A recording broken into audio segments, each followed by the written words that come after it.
listening to Zap Night, a video game review podcast. Join your hosts as we review video games from all systems and all genres.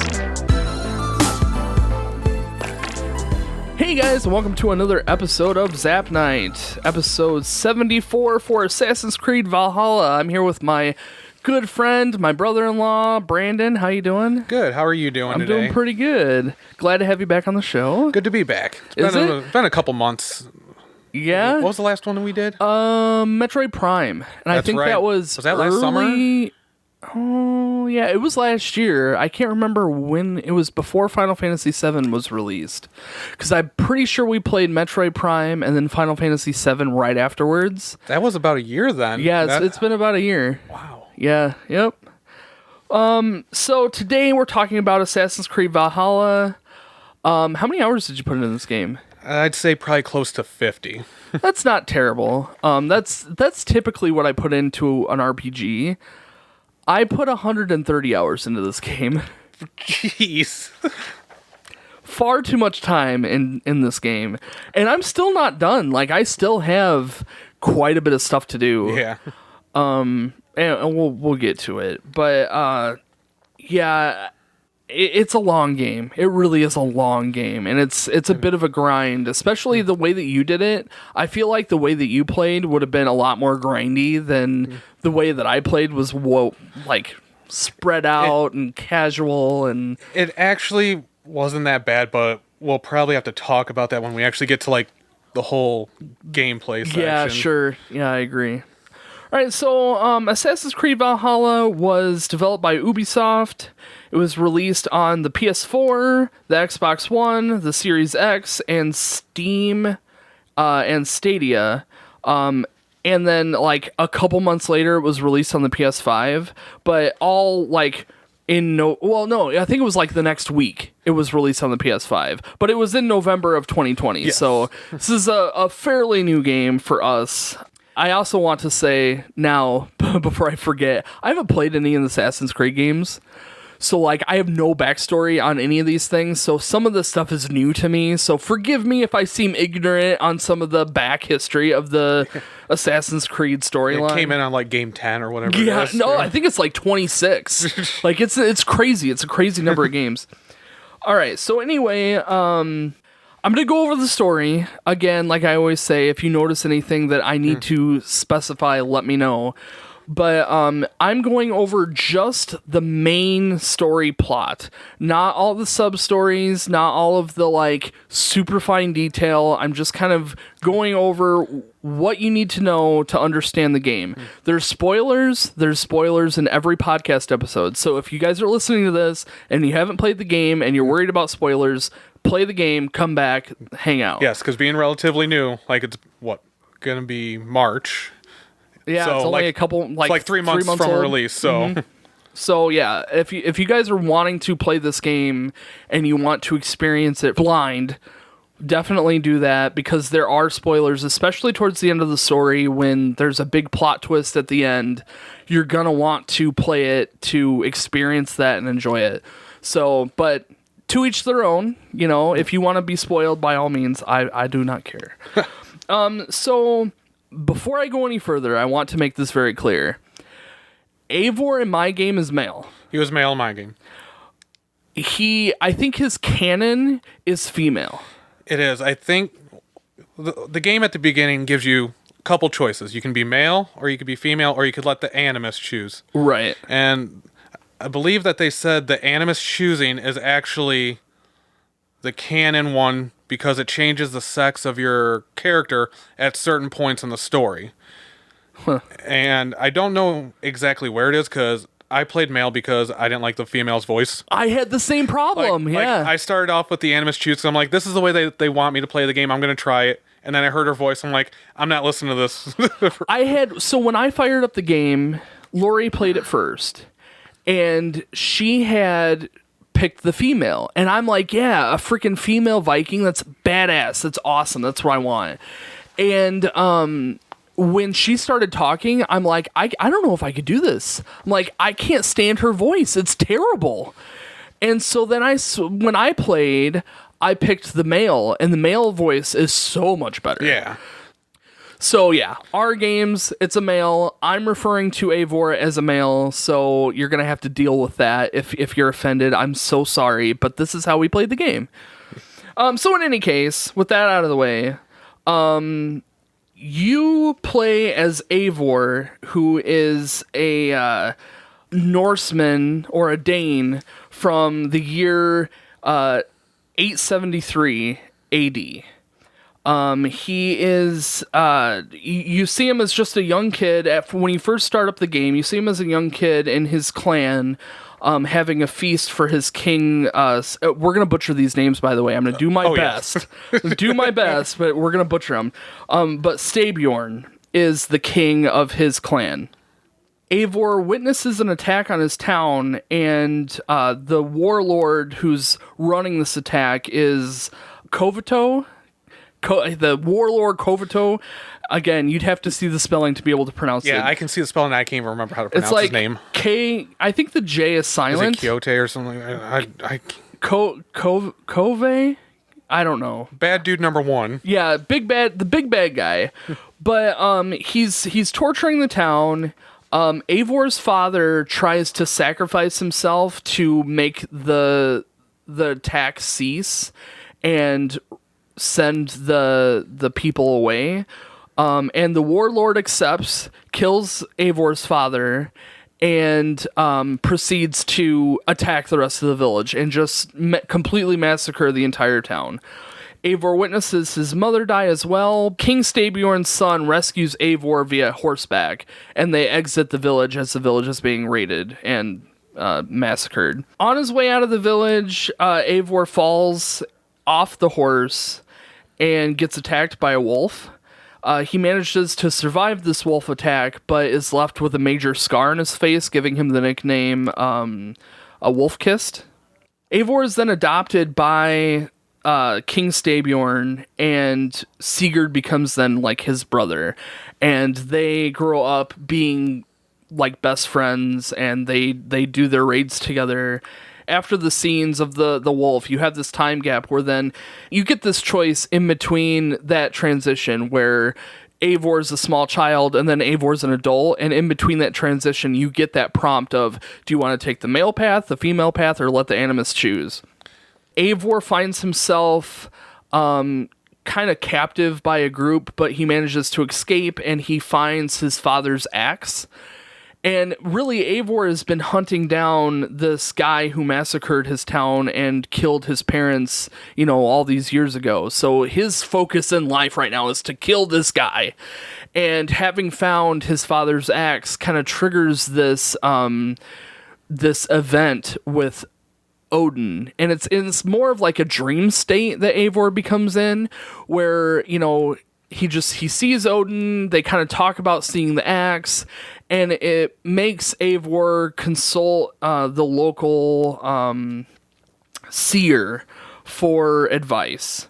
So he goes to see the seer, who is Volka, and Volka gives him a potion that sends Eivor into yet another dream state, where he sees Sigurd being attacked and eaten by a wolf.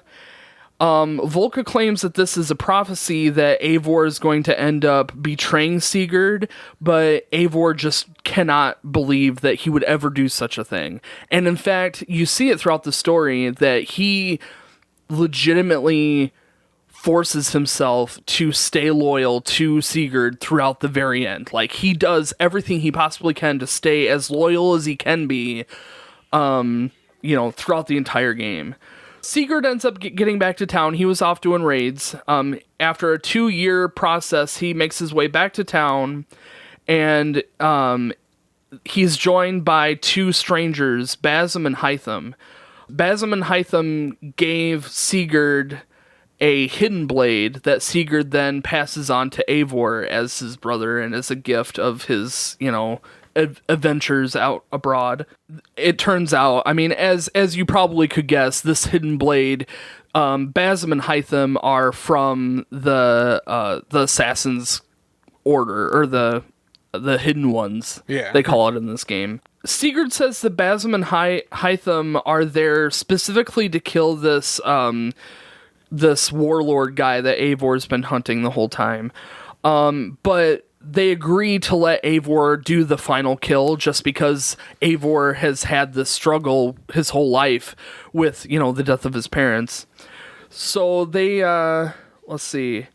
Oh yeah, so they go and they kill this guy, and Eivor does do the final blow, killing this guy, kind of ending his years of torment of, avenging his parents.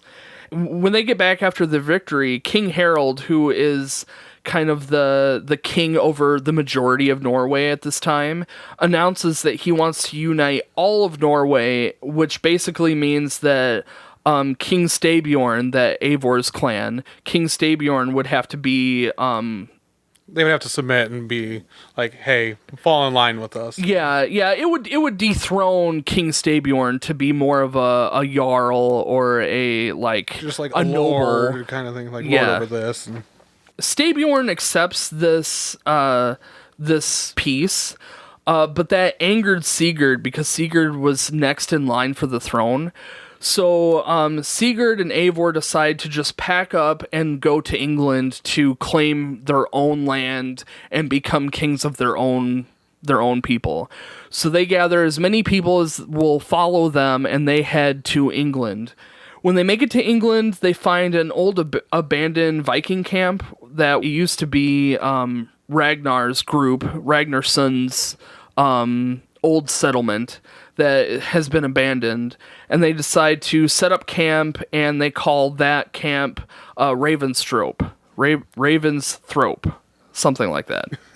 Now that Eivor and Sigurd are in England, their main goal is to secure relationships within the local Viking clans and the Saxon kingdoms. So you spend the majority of the rest of the game traveling to all the lands within the area and trying to make relationships with the local, kings or the jarls or whoever may be running that land. So as Eivor, you typically are going by yourself, though there are a handful of missions where you are kind of following Sigurd around, where basically Sigurd goes to a place and says, "Hey, I'll call when I'm ready for you." And then after you do a couple missions, then he calls you over and you do some stuff and you see him and you kind of continue the story. Basem and Hytham explains to Eivor about being part of the Hidden Ones and trying to stop the Order of the Ancients from controlling the world. And again, I don't really know all the back history about the Order or the Knights Templar, but I gather as much as they're a group of people who do not care about human life, and they simply just want to take over the world. And they just want to be the heads of everything. And I understand that has repercussions like in the future world that of the people that are doing the Animus stuff. But again, I don't know the whole history of Assassin's Creed, so neither do I. So a lot of that was kind of unknown to me. But I mean, from my perspective, okay, like the Order of the Ancients is bad and the Hidden Ones are good, and the Hidden Ones are who I am aligned with. So as not necessarily indoctored into the Assassin's Creed, Eivor isn't like part of the Hidden Ones, he's just assisting them. He agrees to take on some of these assassinations, and Hytham gives him a list of all of the people that he needs to assassinate while he's out in his travels, if he finds information on them. Yeah. Sigurd and Basem begin looking for this ancient artifact that somehow proves Sigurd to be a god. Eivor is very reluctant to believe this, and the whole time Basem is pushing Sigurd to find these artifacts and to find these people to help verify this. And Eivor obviously is very confused, but because Sigurd's looking for him, Eivor is staying loyal to Sigurd and helps him find these artifacts.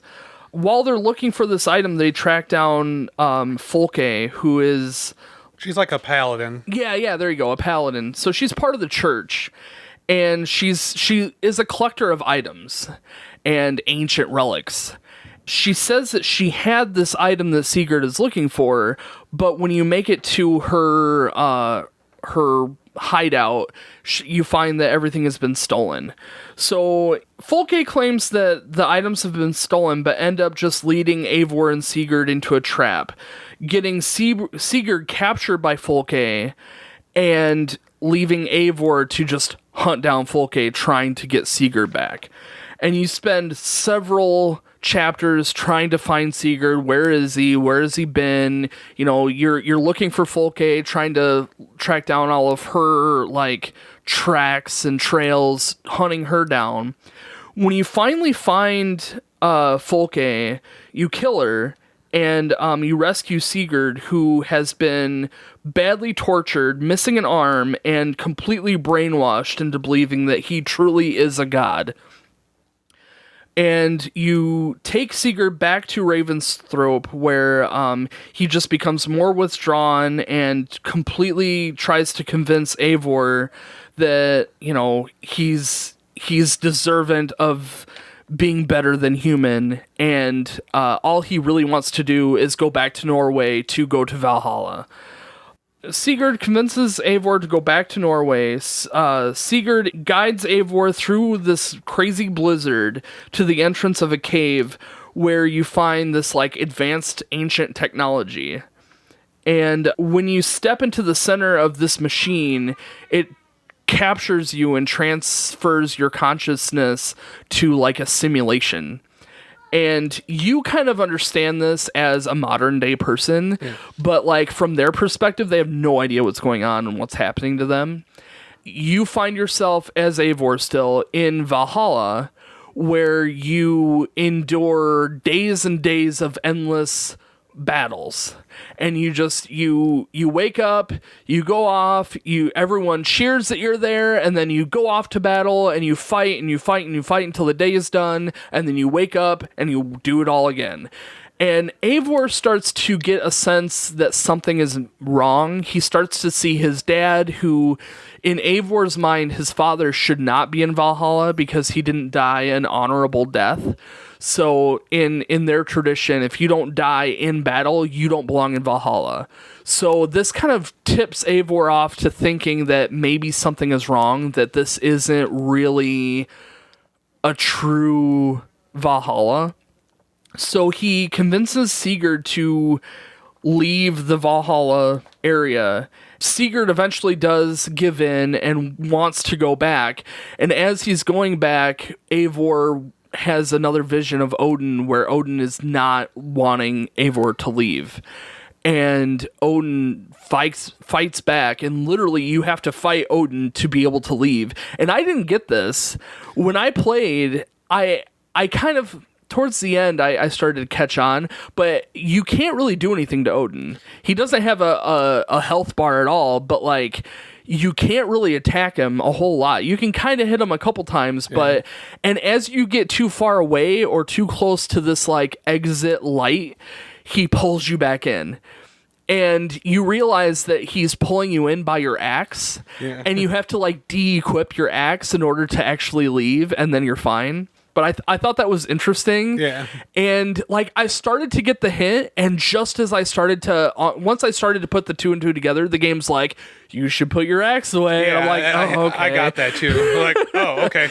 Yeah, I had. Oh, there we go. It's just like if it had just waited just a little bit longer, I think I would have gotten it, but it took a minute.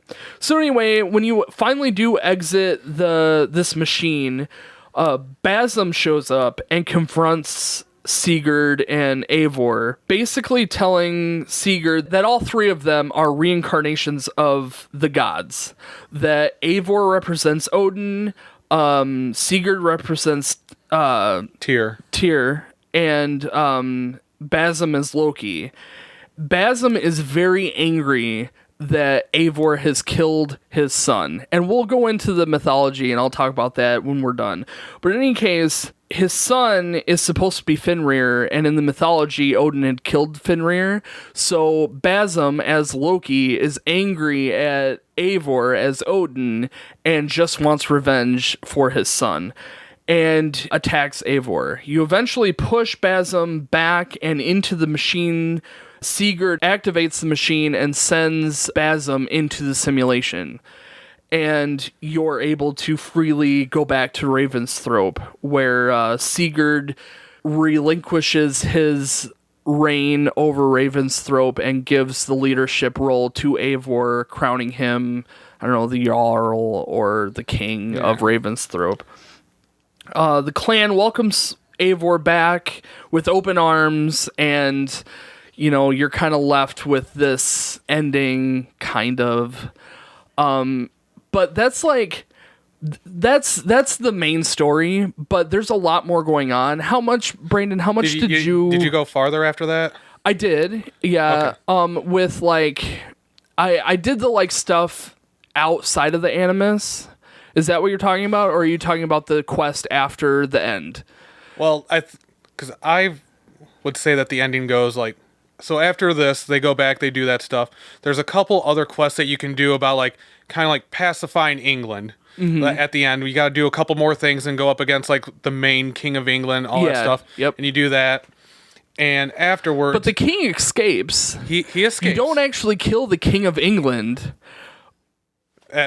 in the main game. So right. So because there's a lot that's like that we didn't do that's still in the game. Right. Well, and I did do a lot of it, so I know what you're talking about.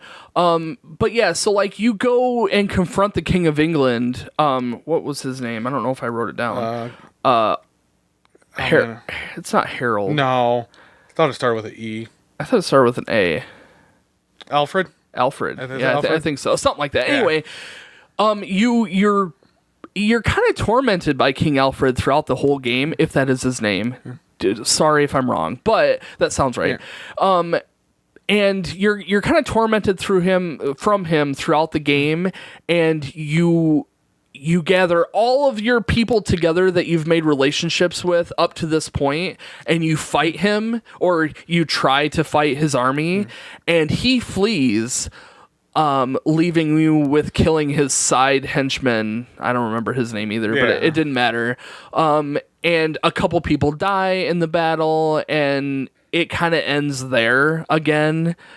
When you do finish killing all of the order members, you find out that the king is actually the head of the order in England. And you go to kill him, and you find out that the whole time he's been guiding you along the way and giving you notes and hints on who the order members are and how to kill them. And really been kind of playing Eivor, but like secretly he really hated the order and he didn't want to be part of it, and he wanted to take it down anyway. Yeah, because I didn't do that because I didn't really feel inclined to go do all the order stuff, but I did look that up because it makes sense in the lore that he wanted to get rid of the Order of the Ancients, but he pretty much, I think, goes on to find the Templar Knights, which is what in the later Assassin's Creed, it's the Templars versus the Assassins, and that's what he ends up going on to do, because this game takes place before the very first Assassin's Creed, I believe. Oh, really? I think so. Yeah, I don't know the history of it, but yeah. It's something like that. And then after you do all that, this is where I kind of called it the end of the game. You go back to the present, and you're I forgot the girl's name already because I just skip the present stuff as much as possible just to get back in the Animus. But you find out from the visions, from her being in the Animus, of where this thing's... Yeah, where the... that technology was, like the old... That cave. Yeah, the old Isu technology. Which where Basem was put into the machine. Yeah. So you make your way to that machine, and you enter it. Because the whole... So, like, okay, outside of the Eivor plotline, you've got the plotline outside of the Animus in present day. Yes. And to kind of rewind a little bit and talk about that... I didn't write this down, so I'm going off of memory, but you get your people, your small group of like 3 people, gets a message from this Desmond saying that there's a Viking who is in this land that you should go and check out. So you go to your people go to that place, they find the Viking, they dig it up, they enter the DNA into the Animus, and they start experiencing the events of Eivor. And then at the end, you find that there is this cave that Eivor had went to. And the whole time you're experiencing these earthquakes, that the magnetic field of the earth is having problems. It's getting too strong or something. And you are able to pinpoint that the location of that cave is the source of the magnetic field that's going haywire. So you go, and your female character, whoever it is that's controlling the animus up to this point, she goes to this cave, enters the cave, and finds the machine that's running and causing the disruption in this magnetic field. And she enters that machine that was giving Eivor the Valhalla visions, the simulation.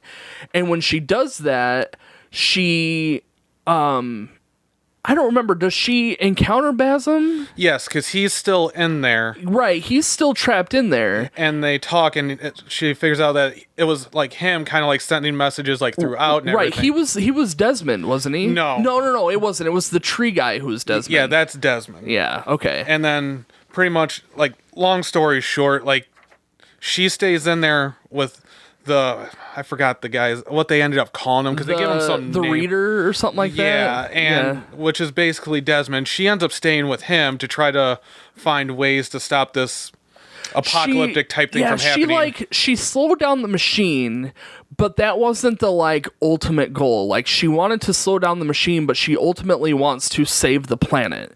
Mm-hmm. So, like, she stays in the simulation, but the radiation inside the inside that cave was too high, and her body ends up dying, leaving her trapped in the simulation.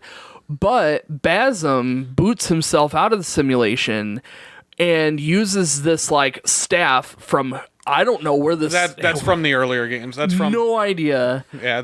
I knew that the staff had some sort of magical properties about healing or something, but anyway, Basm falls on top of the staff, calls the staff his lover, and is, like, being talked back from the staff. I don't understand. But the staff heals Basm's body, and he's able to walk out and join up with the other two members of the group who's controlling Eivor. And then he takes over the Animus and controls Eivor from that point forward.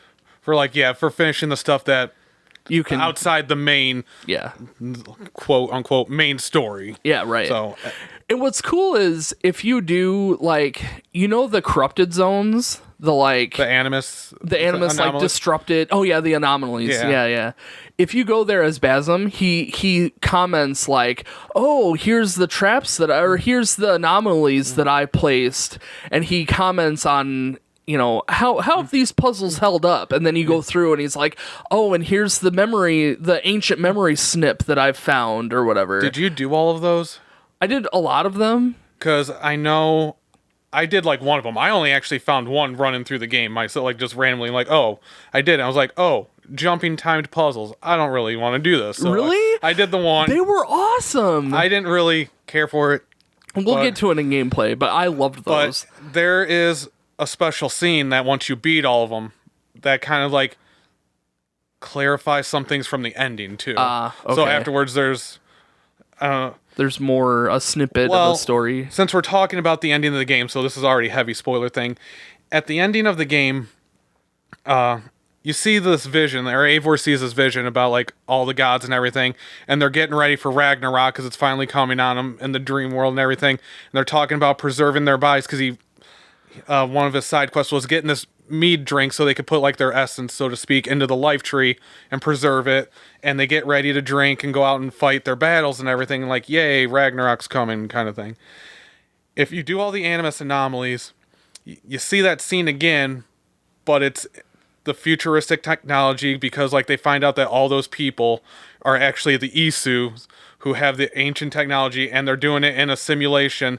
They're putting on, like, when they're raising the bulls to drink, they're actually putting on these VR masks, and they're transferring their consciences to, like, little babies, like little fetuses that are in there, and they're transferring their consciousness to that.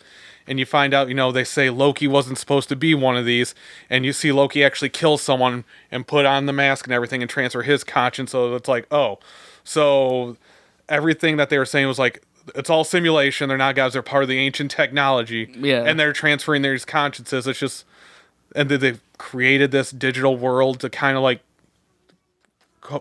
converts that to people, but you don't know that. And it's a lot of whole sci-fi thing that it's over my head because I have only played like 2 games in the series. Right. And I haven't played any. Like, I played the first half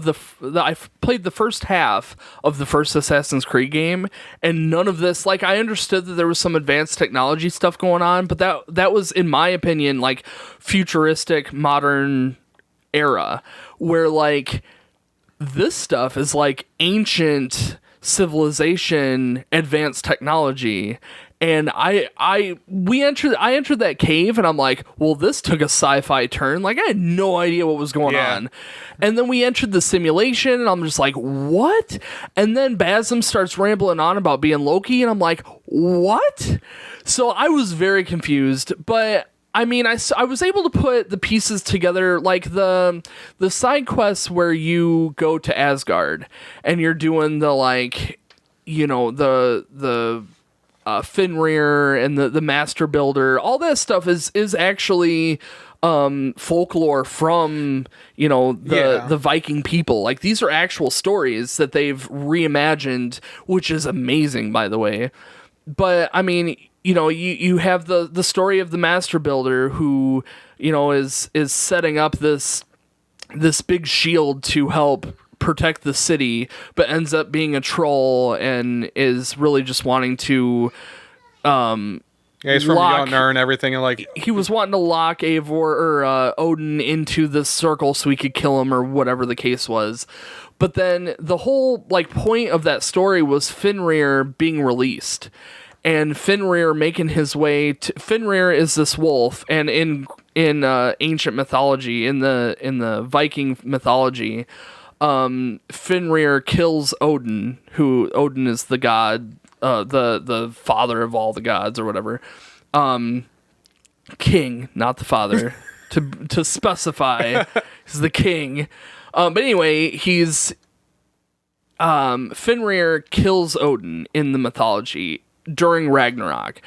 So because Odin knows this, because Odin is the all-wise one. Yeah, and he's got, like, those, the weavers, the fate people, like, telling him, like, these things, too. And I mean, he's all-knowing. Yeah. And so he knew that Ragnarok was coming. He knows that Fenrir is going to kill him in the end. So he wants to find a way to avoid dying.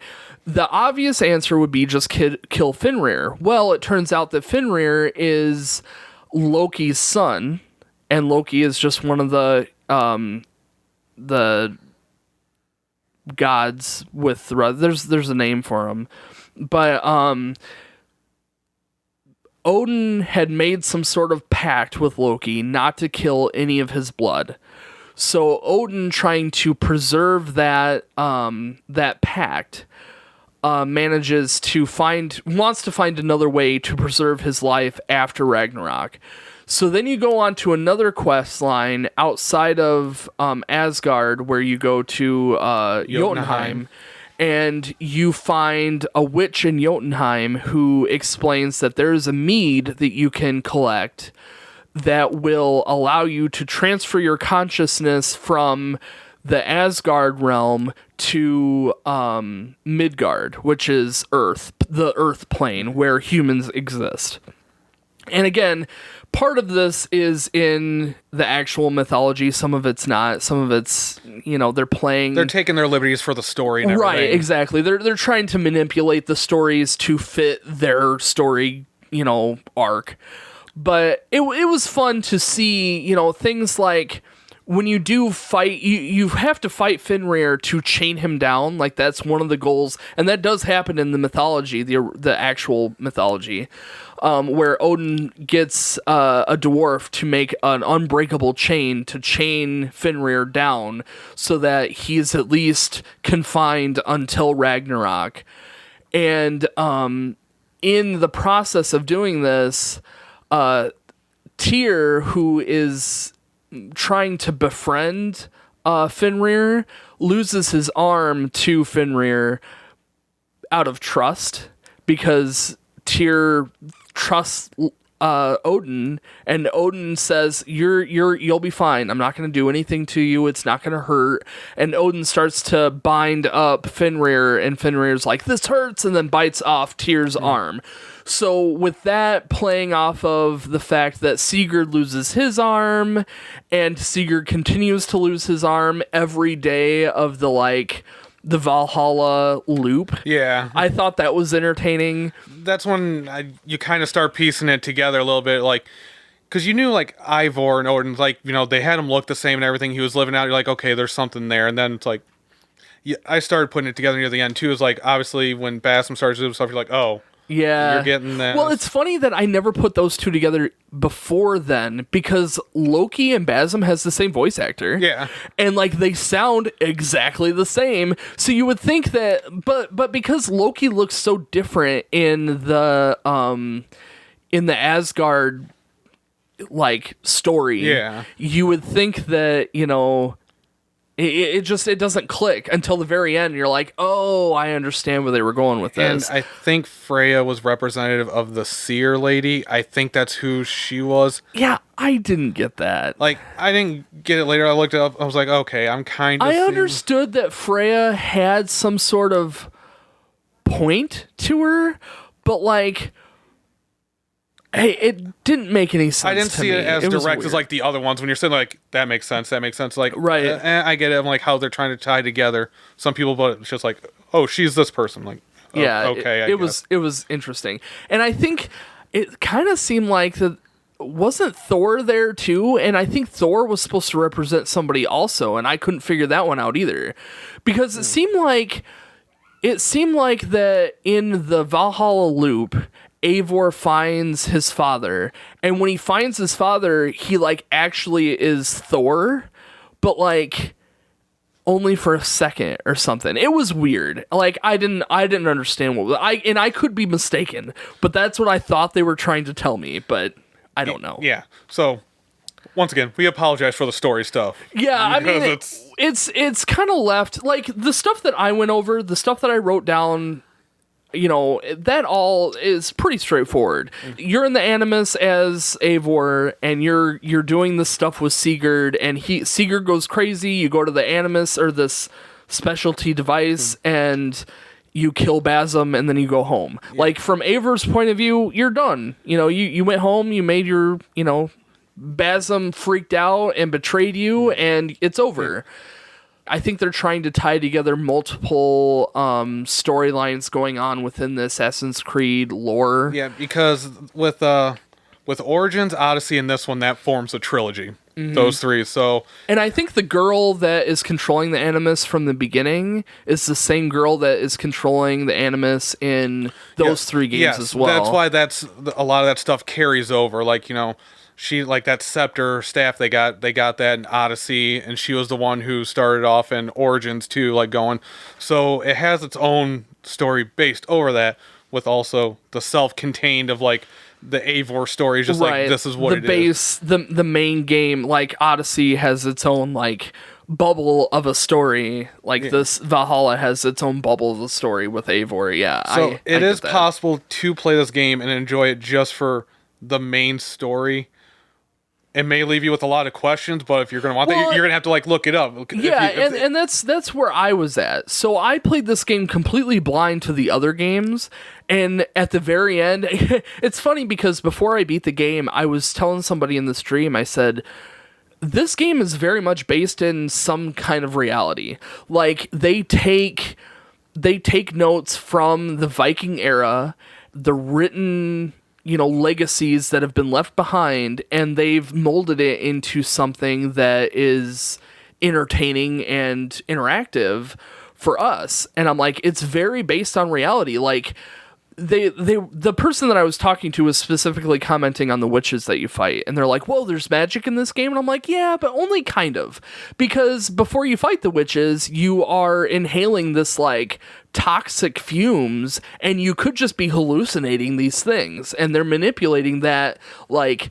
Play. And I said that, and then the very next time that I played, we ended up in, this futuristic cave and going to simulations back in, 873 AD. Like, what? Yeah. Like, I just, like, the whole, like, based in reality thing just got tossed out the window, so... I understand where they're going. I did a little bit of research, and that's all it takes. You just do a couple, like, Google searches of, well, who the heck is Basim's son? I had no idea where they were going with that until I started putting all the pieces together, and I'm like, so it's Loki and Fenrir, and okay, I got it. But, like, if you just do a little bit of research, you find out that there's the story of Assassin's Creed is this ancient, highly technological civilization that lived before Common Era, and that those are the people that you're learning about. Yeah, and they weave all sorts of just everything together, because it goes back to like what they call Eden and the apple and all this stuff, but they're ancient and very highly civilized, and you'll know if you want to play more and be like, oh yeah, that sounds cool, maybe I should play the other ones, or you'd be like, no, I'm okay, like, you figure it out. Again, like you said, as its own individual story bubble, like, it's good on its own. You don't need to play the other games to really understand it or enjoy just this game, but it does help fill in some of the gaps. Yeah, you just might be left with some questions, that's pretty much it, but I think I'm basing this off of just the main story, and not really so much the extra stuff that, like, leaves a lot of question marks for me for not knowing. So what did you give it for story? I gave it a 7 out of 10. I gave it a 6, so we're pretty close on that. I felt like, aside from the Assassin's Creed, like, Animus side stuff, just the Eivor story, I thought was kind of boring. Yes. It was pretty boring up until the very end, and like the Asgard stuff was amazing. I loved going to Asgard. I loved experiencing these stories retold and reimagined. I loved it. But it was ultimately kind of boring. It's just like you go to this kingdom and you do a couple like story quest things. Oh, here's politics. Yeah, English everything is very like isolated to the region that you're going to investigate. And like each region, there was maybe like 12 different regions that you could explore. Something like that. And each one had its own segregated storyline that really had not a whole lot to do with any of the other ones. They reference people and they reference locations, but you go to, say, Wessex, and it's its own storyline.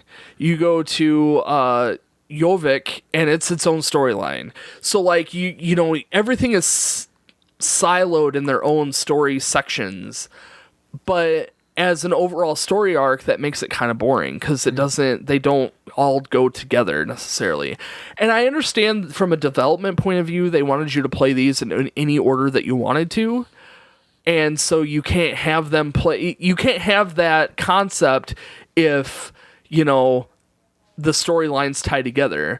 Granted, there are some, like, you won't be able to unlock certain storylines until you do this storyline. Like, the main storyline with Sigurd. You can't unlock those storylines until you meet Folke. You can't move on, you know, until you do certain things, other parts unlock. But the majority of the game, they wanted you to be able to just go and explore and do what you want.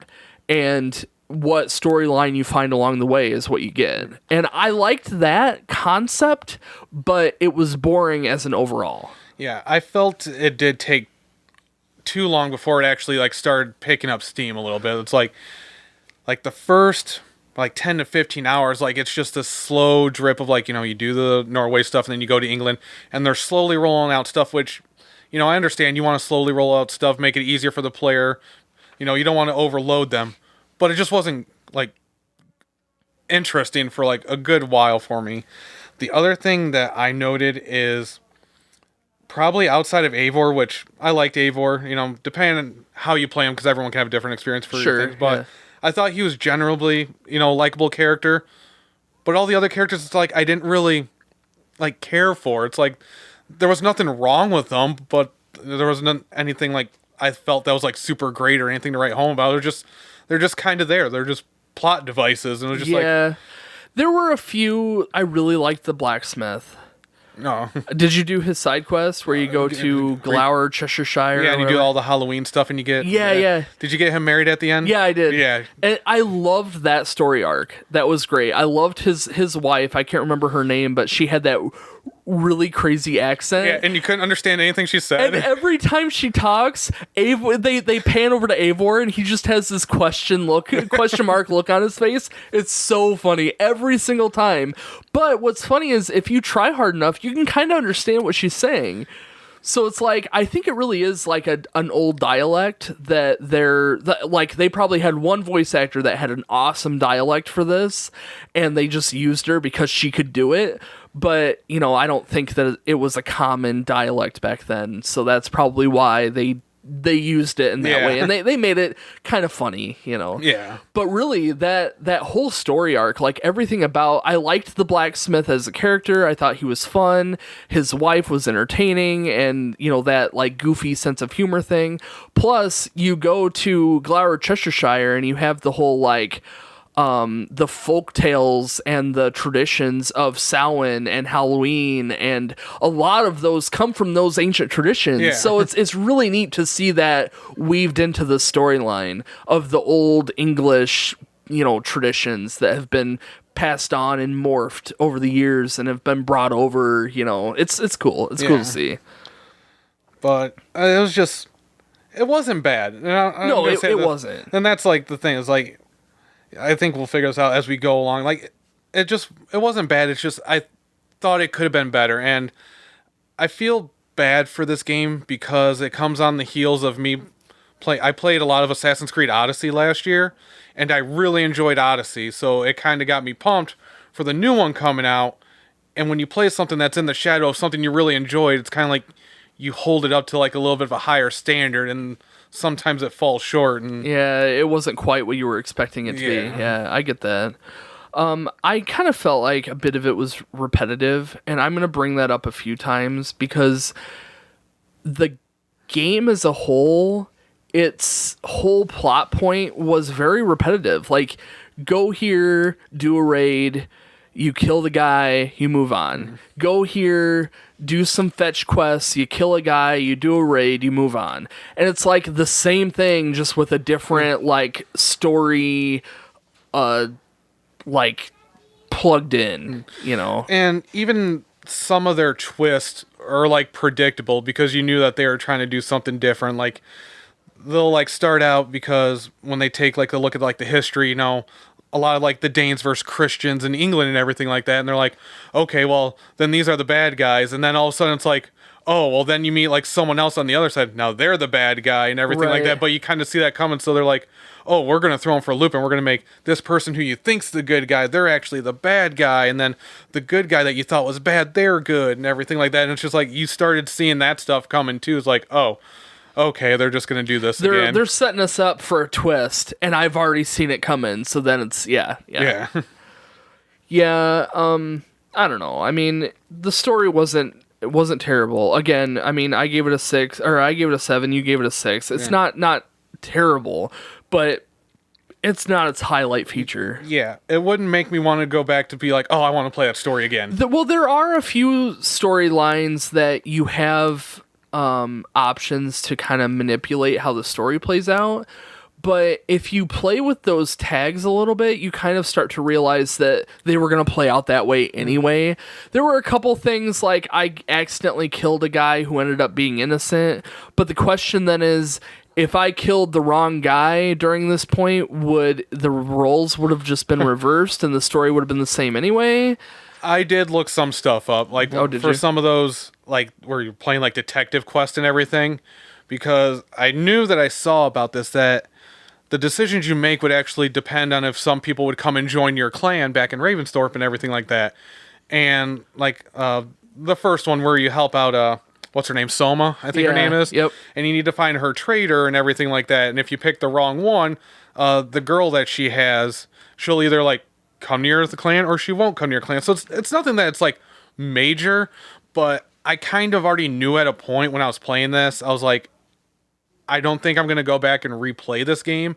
So I kind of want to make sure that I get like certain things done to kind of like sort of experience and like see these things. And sometimes I felt like, I guess this might go into the gameplay section maybe a little bit, so there might be asterisks on it, but when you do some of that detective stuff, you get some of these hints, but it doesn't really give you like a clear answer at the end. It's like, you did all this detective work, now make a decision, and you still don't know what to decide. You still don't know, It's not like you did your detective work like, oh, I can make a really good guess on this. Sometimes you just can't because it's not really that clear. And I played this game with that concept of, I'm playing off of only what the game gives me. Yeah, I could look up the different answers because you have technology nowadays that you could just do that.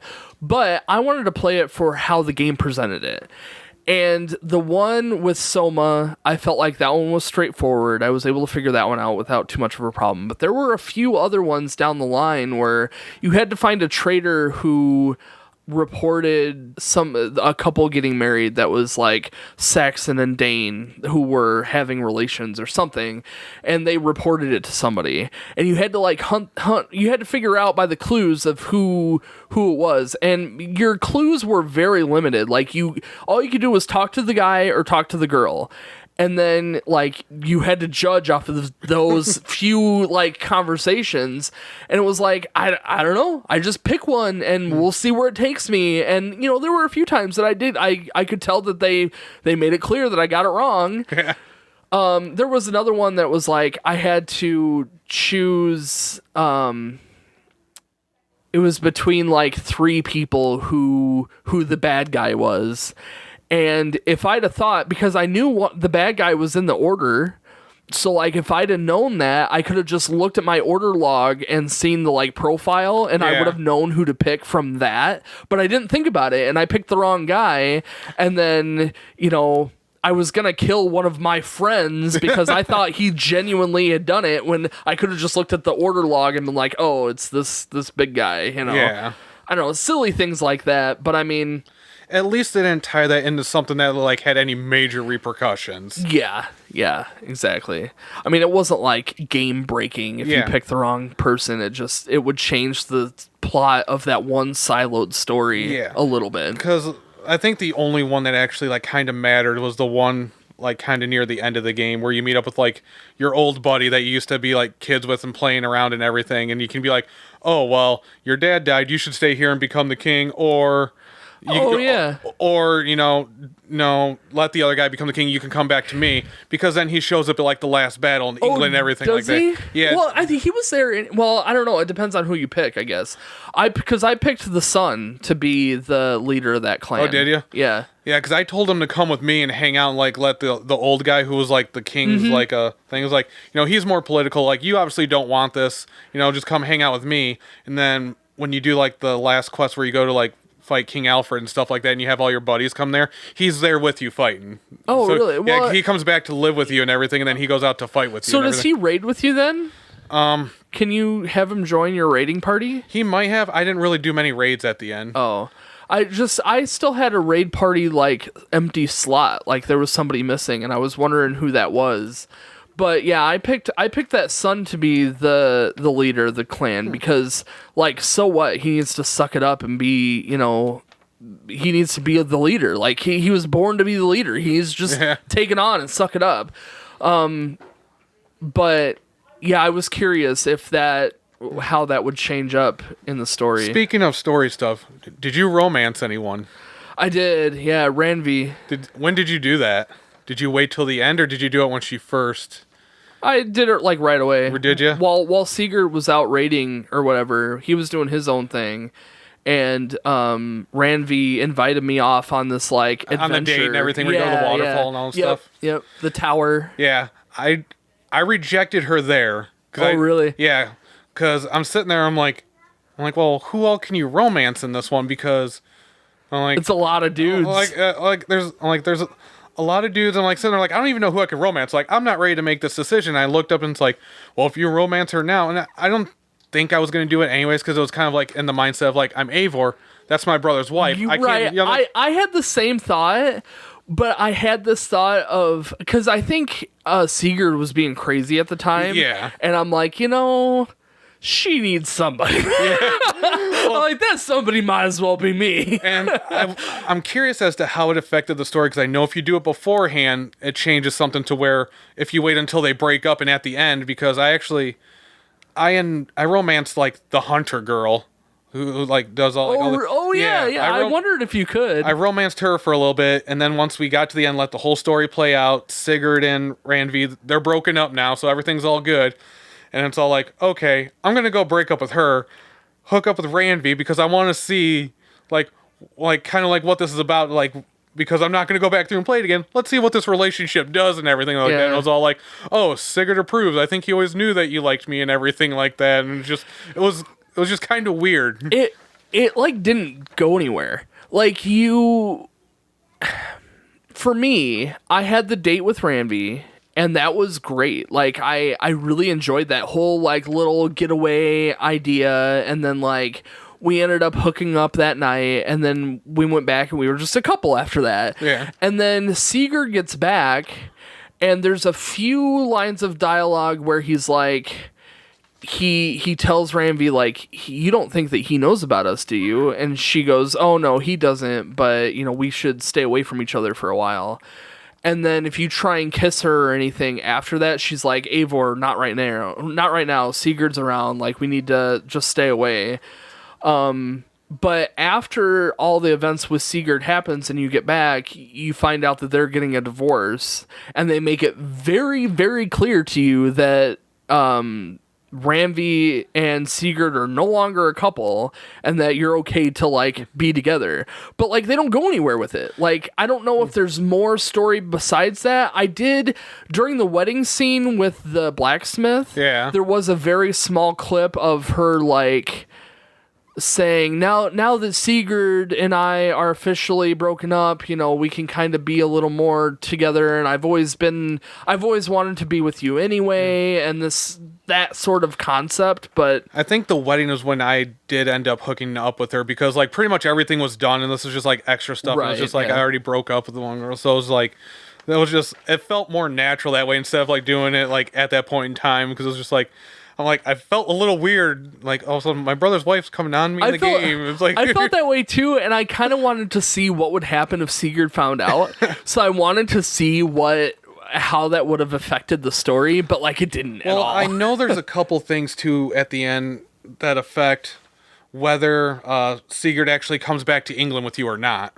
So I think really? Yeah, he can actually, like, decide to stay or come back with you. Really? And I think Randvi is one of the things. I think there's one point in time where you get into an argument and you can choose whether to punch him or not. Oh, well, I did punch him. I think I punched him too. I mean we're brothers, so it's like, you're gonna hit your brother. Well, and he said something. I don't remember what the dialogue was, but he said something that was like crappy, and I'm like, no, this dude he's getting a fist to the face.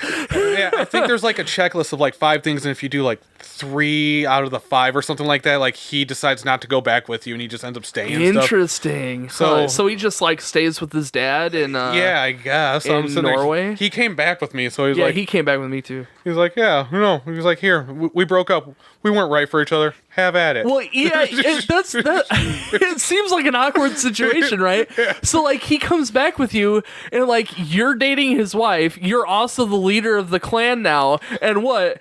Like, Sigurd is just this lonely dude wandering the streets? And he's happy. I guess. No arm, Yeah. He doesn't even raid with you anymore. It's weird. It's a weird situation. Oh. All right, well, let's move on to graphics. I gave it an 8 out of 10 for graphics. I gave it a 7. Okay. Beautiful game.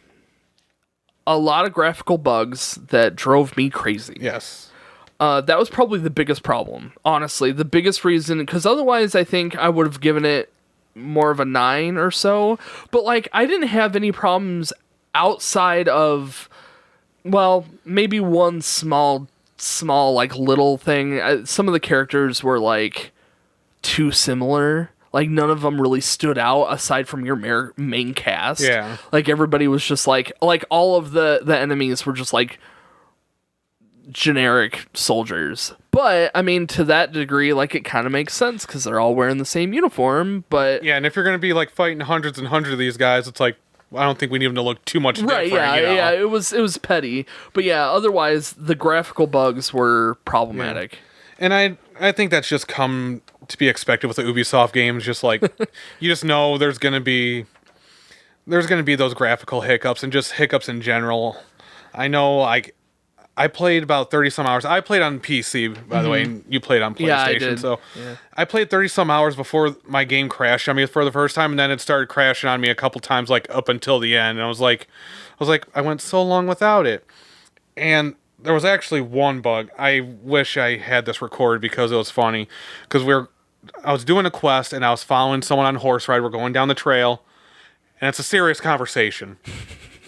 And I look at the river, and there was a boat that was like flipping over and just doing this, and, like a car in a game, like hit someone who was rolling over, and it was just like flying over the place and getting airborne.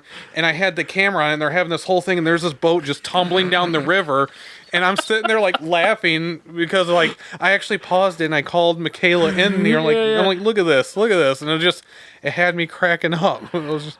I had a couple really funny moments. One time I was having this serious conversation with one of the guys, one of the kings or something, and we were going to get on our horse and go to the next location. Well, the horse was like too close to the cliff, I think. And instead of getting on the horse, he would walk up to the horse, climb the cliff, jump off the cliff, walk up to the horse, climb the cliff, jump off the cliff, walk up to the horse, like this loop. And I'm like, what is going on? Like, get on your horse. Let's go. So I ended up going up and like hitting the horse, and the horse like backed up enough to where he could get on.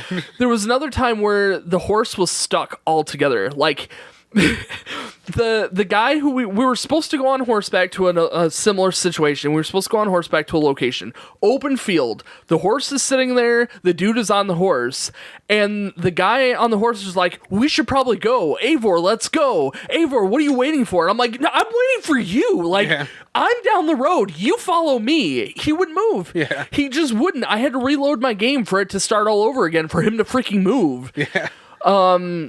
There was another one where I was... Oh, what was it? It was towards...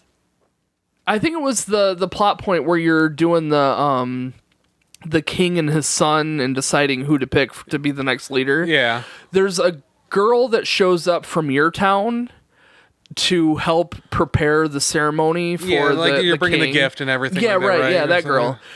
When she first showed up, Eivor introduced her. He's like, "Hey, this is a girl from my town, and she's gonna be doing blah blah blah blah." She walks up, and all of her textures are completely gone. She's like a mannequin, and she's just like walking up to you, and it's terrifying. This like blank-faced mannequin just walking up. There was another time that I was talking to somebody in close quarters. It was in like a house, and this character was frozen in time but still moving. Yeah. And they like walked through the wall like a ghost, walked through the wall, walked through the person I was talking to, walked through me, and just kept going. And I'm like, this ghost comes walking, just like gliding in, and then just kept going. It was a little freaky. A constant one with me too was people talking, but their mouths weren't moving.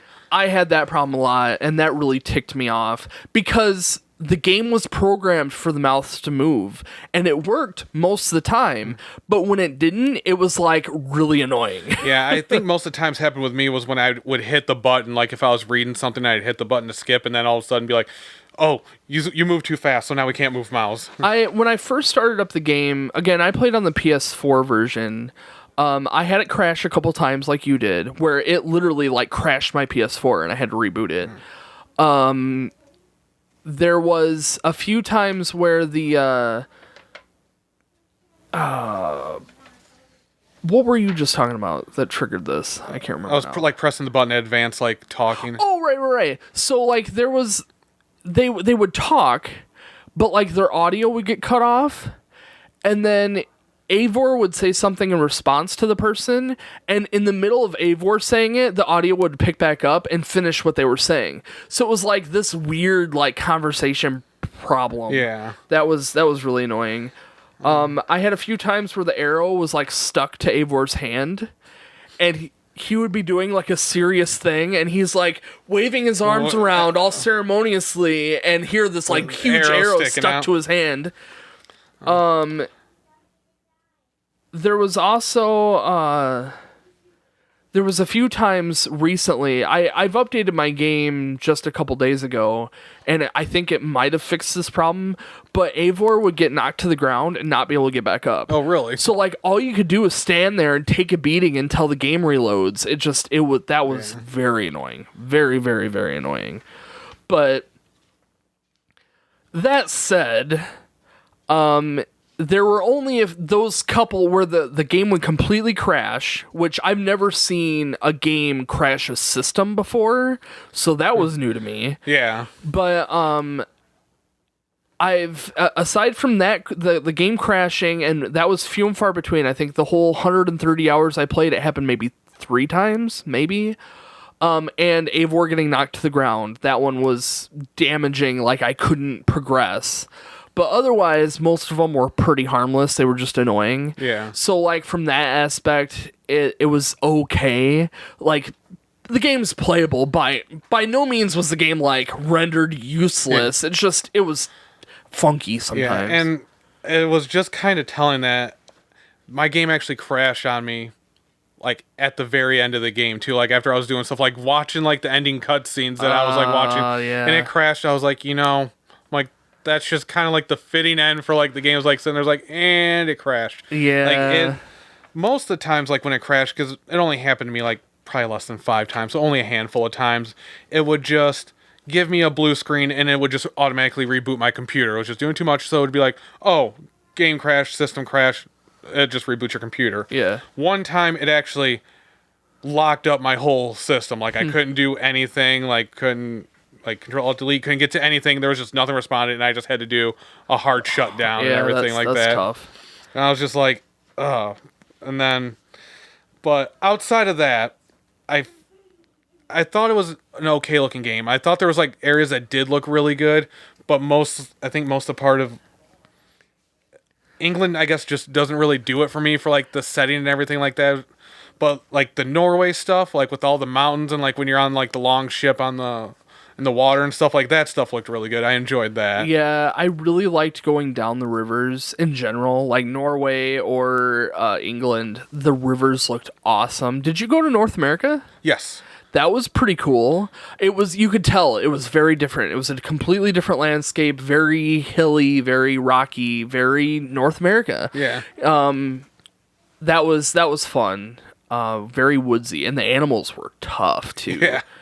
Aggressive. I felt like it looked probably a little bit less good than Odyssey. Oh, really?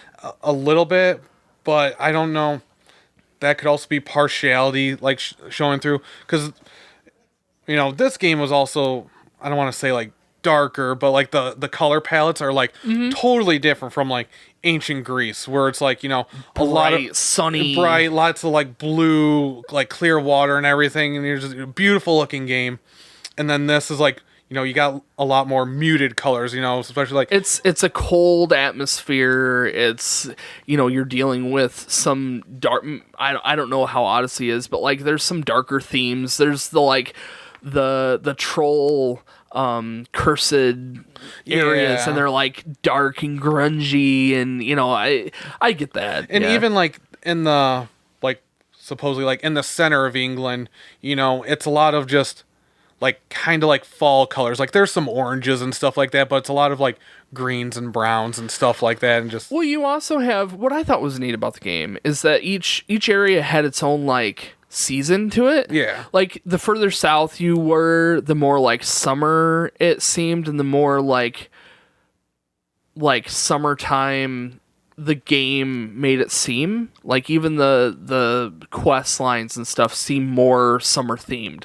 And then you kind of you've got like the fall and autumn stuff, and then you had the like there was an area where they were celebrating like Yule and that. Well, so it's like, you know, the Yule got stuff actually was put into the game around Christmas time. That they did that themselves. They're like, oh, it's Christmas time, so they put Yule. Oh, did they add that Yule in? for everyone? Oh, I didn't know because that. it was only like a timed thing. Like it's the Yule festival, so there's special Yule quests going on, and it was decorated around like it was decorated around like Ravensthorpe and everything too, with like special Yule. Oh, really? Yeah. I didn't know that. Yeah, they put that into the game themselves, like during that time. No, I was specifically talking about a quest line that you did where it revolved around the Yule feast.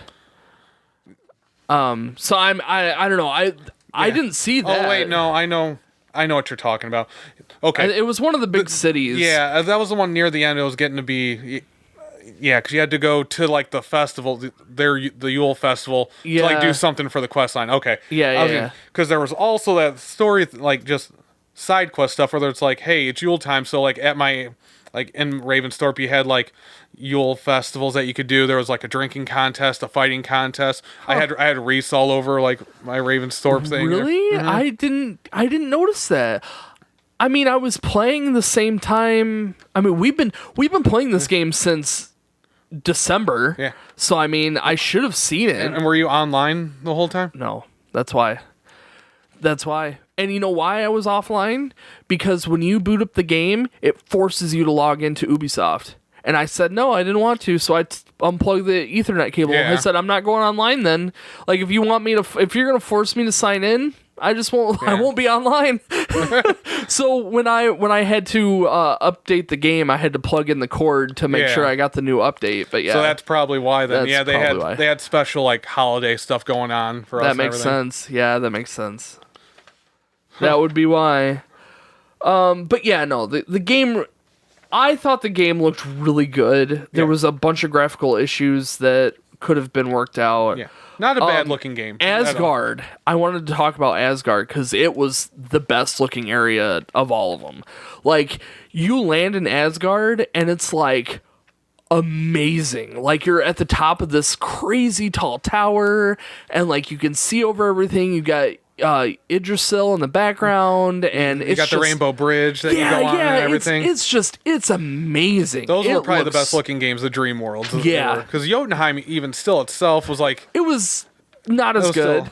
Like, but you know, I did like the red leaves and stuff, like when you go into there in that area and you go like to the big forest and everything, and like they did a lot of really cool concepts in them, like when you had to go get like the guy's like mug back or like whatever. Oh yeah. And like you had to stuff shrunk down here, and then you kind of work your way into something. Then you bring out this big huge thing, and that was like really tiny. And you had to play with those, like, if you walk through this area, then this happens, and if you walk through this area, like all of Jotunheim played off of this like the magic trickery. Yeah, it was like interesting hidden stuff. You had to like see it from certain angles and like going through like the two set points or anything. It was like a checkpoint you had to walk through. Yep.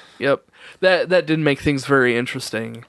There was a cave in Jotunheim that I thought was amazing. It had like blue like crystals on the walls, and it was like glowing. Oh, and in Jotunheim and Asgard, you rode the deer. Yeah, that was awesome, and the deer is fast. Yeah, I like how they gave you like the different mounts and everything. It's like it's not just a horse, like from here. It's like there's this, or it's actually like, oh, we're in a different place now. So that was pretty cool. Very cool.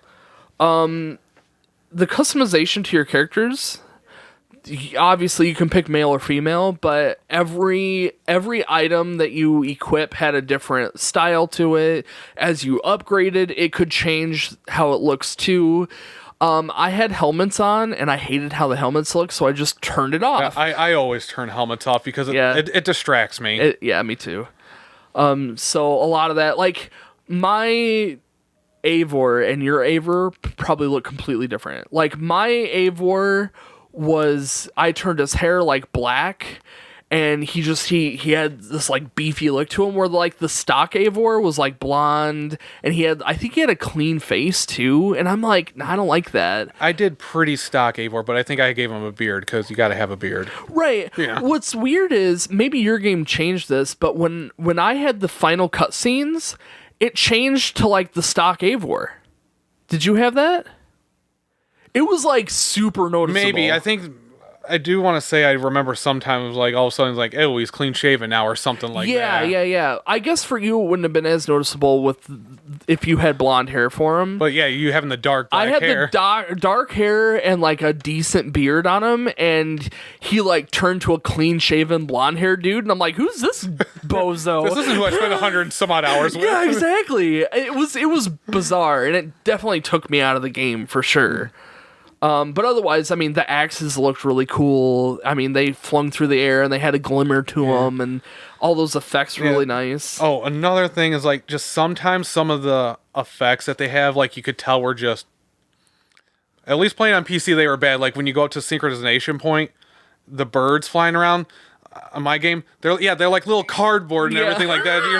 You're like, you have this beautifully look like, you got these little cardboard birds. It looks good, it's at least like high res, playing, you can see this, and then just like little cardboard birds. I'm like, you couldn't animate the birds, or sometimes flames would look really weird too. I think it had to do with how the game was programmed to load.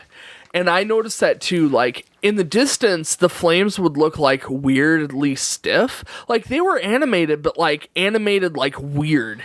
And then as you got closer, it would pop on, and it would look like a flame, and it would look amazing. Same with the birds. Like, if you notice the birds off in the distance, like, they look like cardboard birds, but as you got closer, they, like, rendered better, and they would move, and they would be animated, and they looked fine. Yeah. But, yeah, it was distracting. It would just, like, kind of, like, take you out of this, like, oh, you're in here, and then just...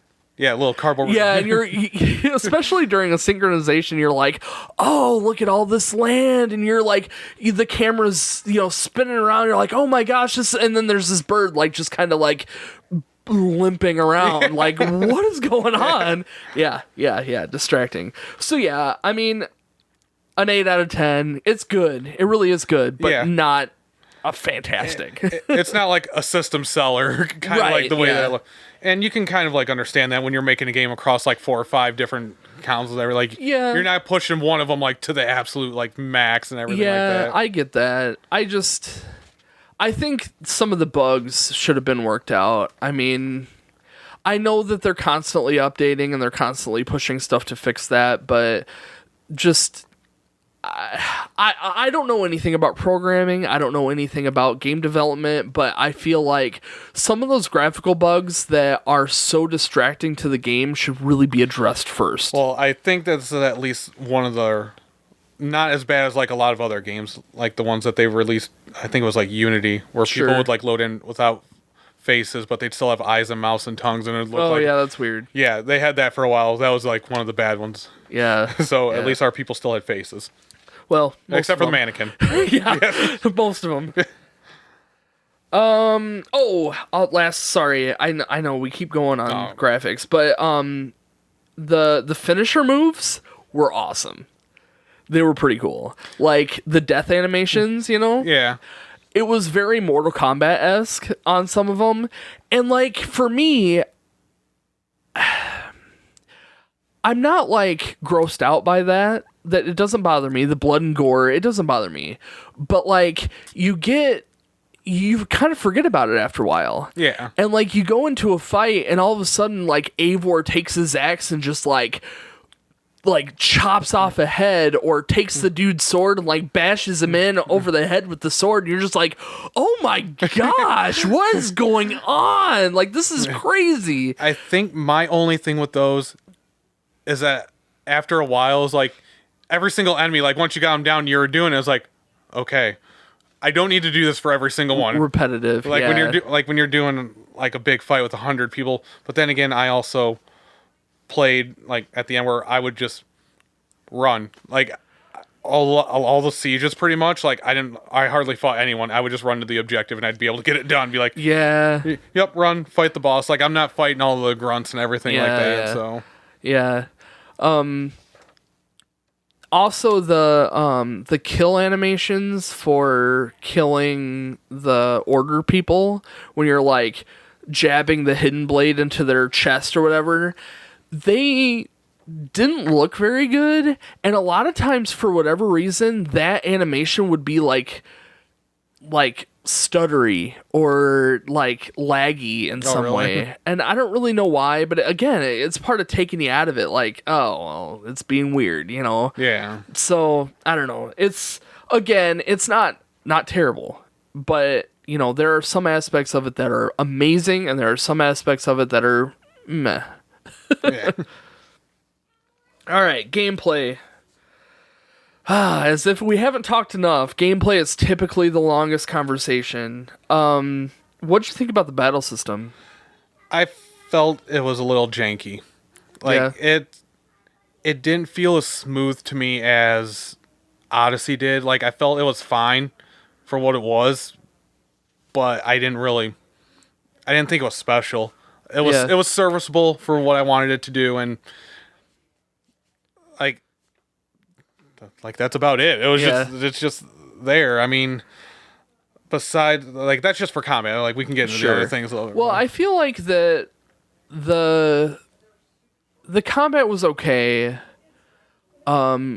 It served its purpose for sure, but it got a little better as you unlocked stuff. Like I ended up unlocking the entire skill tree. So like I had all of the abilities, I had everything unlocked, but there were still like things that I never used, stuff that I would do on accident. Like there's a way that you can jump around the rune strikes. I don't know what they're called, but like when the enemy goes to attack you with the like red runes that pop up, they're not supposed to be blockable, but you can dodge them. Yeah. And you can't parry them either. But the only way you can really get around them is to dodge them. But there's a way to dodge behind them and like jump over their back and do a strike from the back. Yeah, I had and that I one did near it the end. sometimes and had no idea how I was doing it. I could have looked it up, but again, I wanted it to be part of the game experience. So like I just didn't know. It was like a cool thing that happens sometimes. Yeah. But otherwise, I didn't really use the abilities. I had like a set abilities that I had from the beginning that I've just stuck with. I would go through the ability list occasionally and be like, oh, this is kind of cool. Maybe I'll try it out. But like, I didn't use them a whole lot. Yeah. I think the ability that I used the most was the axe throwing one, because it would hit so many enemies at once. But that was the majority of it. I think mine was the jumping one where you would just like jump high up in the air and then like come down on them. Oh, I would use that one. And near the end, I would use the arrow ones, especially for like some of the boss battles and everything, because I missed this in the gameplay. Like when I realized like when you pull out your arrow and then like someone like has like highlighted parts on, like that was their weak point. I missed that at first and I was like, oh, because I think I was struggling against a boss fight for a while. It was like one of the earlier ones. And I was like, man, like why is this going to take forever and everything? And I actually I was like, am I missing something? I'm missing. I looked up, it was like, oh, you're like, those are weak points. I'm like, was that told to me that those were weak points? Like, if you pull up your arrows and you shoot them, like that takes away like their armor stuff. Like, I don't remember if that was a thing. I don't remember. I just remember I got a skill early on that was like highlights weak points when crouched, highlights weak points when arrows drawn or something like that. Maybe that's what it was then. And that was the skill that I unlocked in the skill tree, and I read that line and I'm like, oh well, and then when I started seeing the highlighted spots, I'm like, oh, those are the weak points. So I was able to figure that out okay. But some of them are really hard to hit. Yeah. There was an arrow. Once you unlock the like super power strikes with your arrow, it's like overkill. Like everything is super easy with a bow and arrow as long as you have arrows to shoot at them. I did use the slow time one with the arrow, especially like the last Fenrir fight, like against the big one, because he was like power level 280 and I fought him at like 220. Oh, really? So Yeah. I was like, I'm using the slow time because it's like you don't use your arrows when you're doing that one. It just keeps firing. And it's like, he can't hit me right now. So I was like, because I was just powering through that. I was like, I'm not grinding 100 levels here to like 80 levels. I'm like, I'm just gonna brute force this like 60 levels underpowered, and it happened. Right.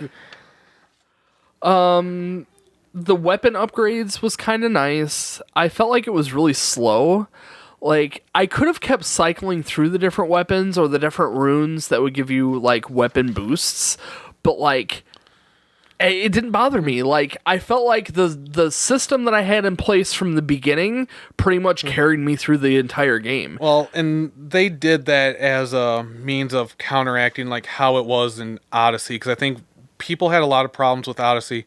It's because loot was super constant. Like, you're always finding stuff, and not that it was, like, always good, but you would get, like, weapon drops off of, like, almost every single enemy, so you'd always get new weapons, and it'd have random stats, and it'd always be like, oh, what do I, like, do I want to upgrade this? Do I want to do this? To where this one, I use pretty much, like, the main axe for, like, almost the full time. Yeah, I did Like, too. I just upgraded it, so it's like they kind of, like, dialed it way back from the last one to be like, okay, there's a lot less of this, and you can just focus on upgrading these few things, find what you like, and just upgrade it and go with it. Yeah, and I appreciated that because I hate changing out stuff. I basically, from the beginning of the game, I dropped my shield, I carried an extra axe, extra, like, hand axe, and I had 2 axes, and that was my equipment throughout the whole game. Yeah. Like, I had a few moments where I'm like, well, maybe I should equip a shield, and then I don't, and then I just figure out how to get around it. Like, there was very few enemies that I was, like, stuck on where Yeah. I had to fight it 2 or 3 times. The first Fenrir fight was really hard for me. The second one was cake. But by the time I made it to the second Fenrir fight, I was, like, way overpowered. I hit 300, like, super early. Power level 300 or whatever. Yeah. And so, like, the Fenrir fight was super easy. The, like, Basm fight was super easy. Like, all of the endgame stuff was cake. Yeah. It didn't bother me at all. Like, I think it took me a couple times on Fenrir just because I was underleveled, and, like, that one move where he goes underground and, like, he comes out. It's the worst. Like, because it can almost one-shot you. Like, if you have just a little bit of health, like, it can one-shot you. So I would always have to make sure I was healed. Like, I was at least thankful that area gave you a lot of, like, plants and, like, arrows, like, respawning. Right. But it was good, and I used the axe most of the time. I used the shield, because I ended up getting the shield thing where, like, if you parried, you got, like, health back on parry and everything like that. Yep. And then near the end of the game, I got a flail. I'm like, oh, I'm going to try this out. And I realized that one was kind of broken, too, because you could, like, just stun lock people. It would just, like, you'd, like, go so fast, use, like, not that much stamina, and you just stun lock people pretty much until they're dead. I'm like, okay, I guess I'll use this. And then I used that spear that you found when you go to, like, the cave and everything like that. It was like the glowing spear thing that you found. I was like, oh, I'll just use this the rest of the game then. Yeah.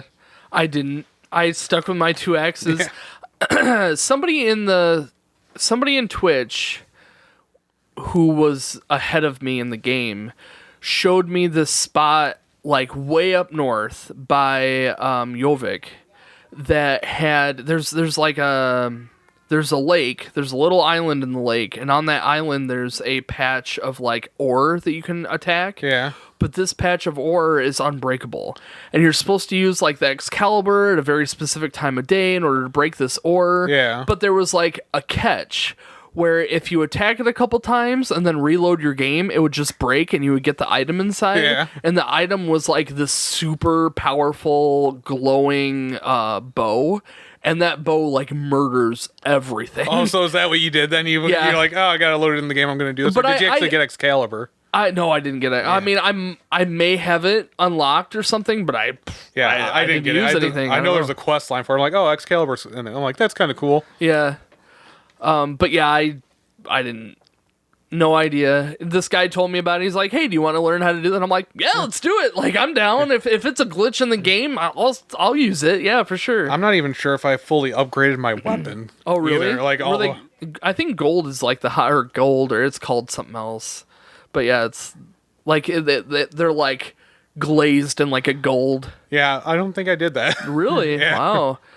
Man, I took the hard way. Like, yeah, apparently. But it also wasn't like terribly hard. Like, I think probably the Fenrir fight was probably the hardest one, and that was only hard because, like, you one shot you, like, if you got hit, and then it was a battle of attrition because, like, I wasn't doing that much damage, so it just took a while, and that was, like, the only thing that was hard about it, because then once I went and fought Alfred's, like, buddy, after he ran away and everything at the end, like, I was underleveled for that but I still smoked him. Like, it was still like just I one shot, like I did it in one try. And that area is supposed to be like 380 or something like that. Yeah, and I was like sitting there like, nope, not doing this. Like, it just ran through, like, I think it was like somewhere maybe in the 250s, 260s or something like that. Basm caused me some issues, mainly because, first off, I had no idea I was even dealing health to him because he didn't have a health bar. Yeah.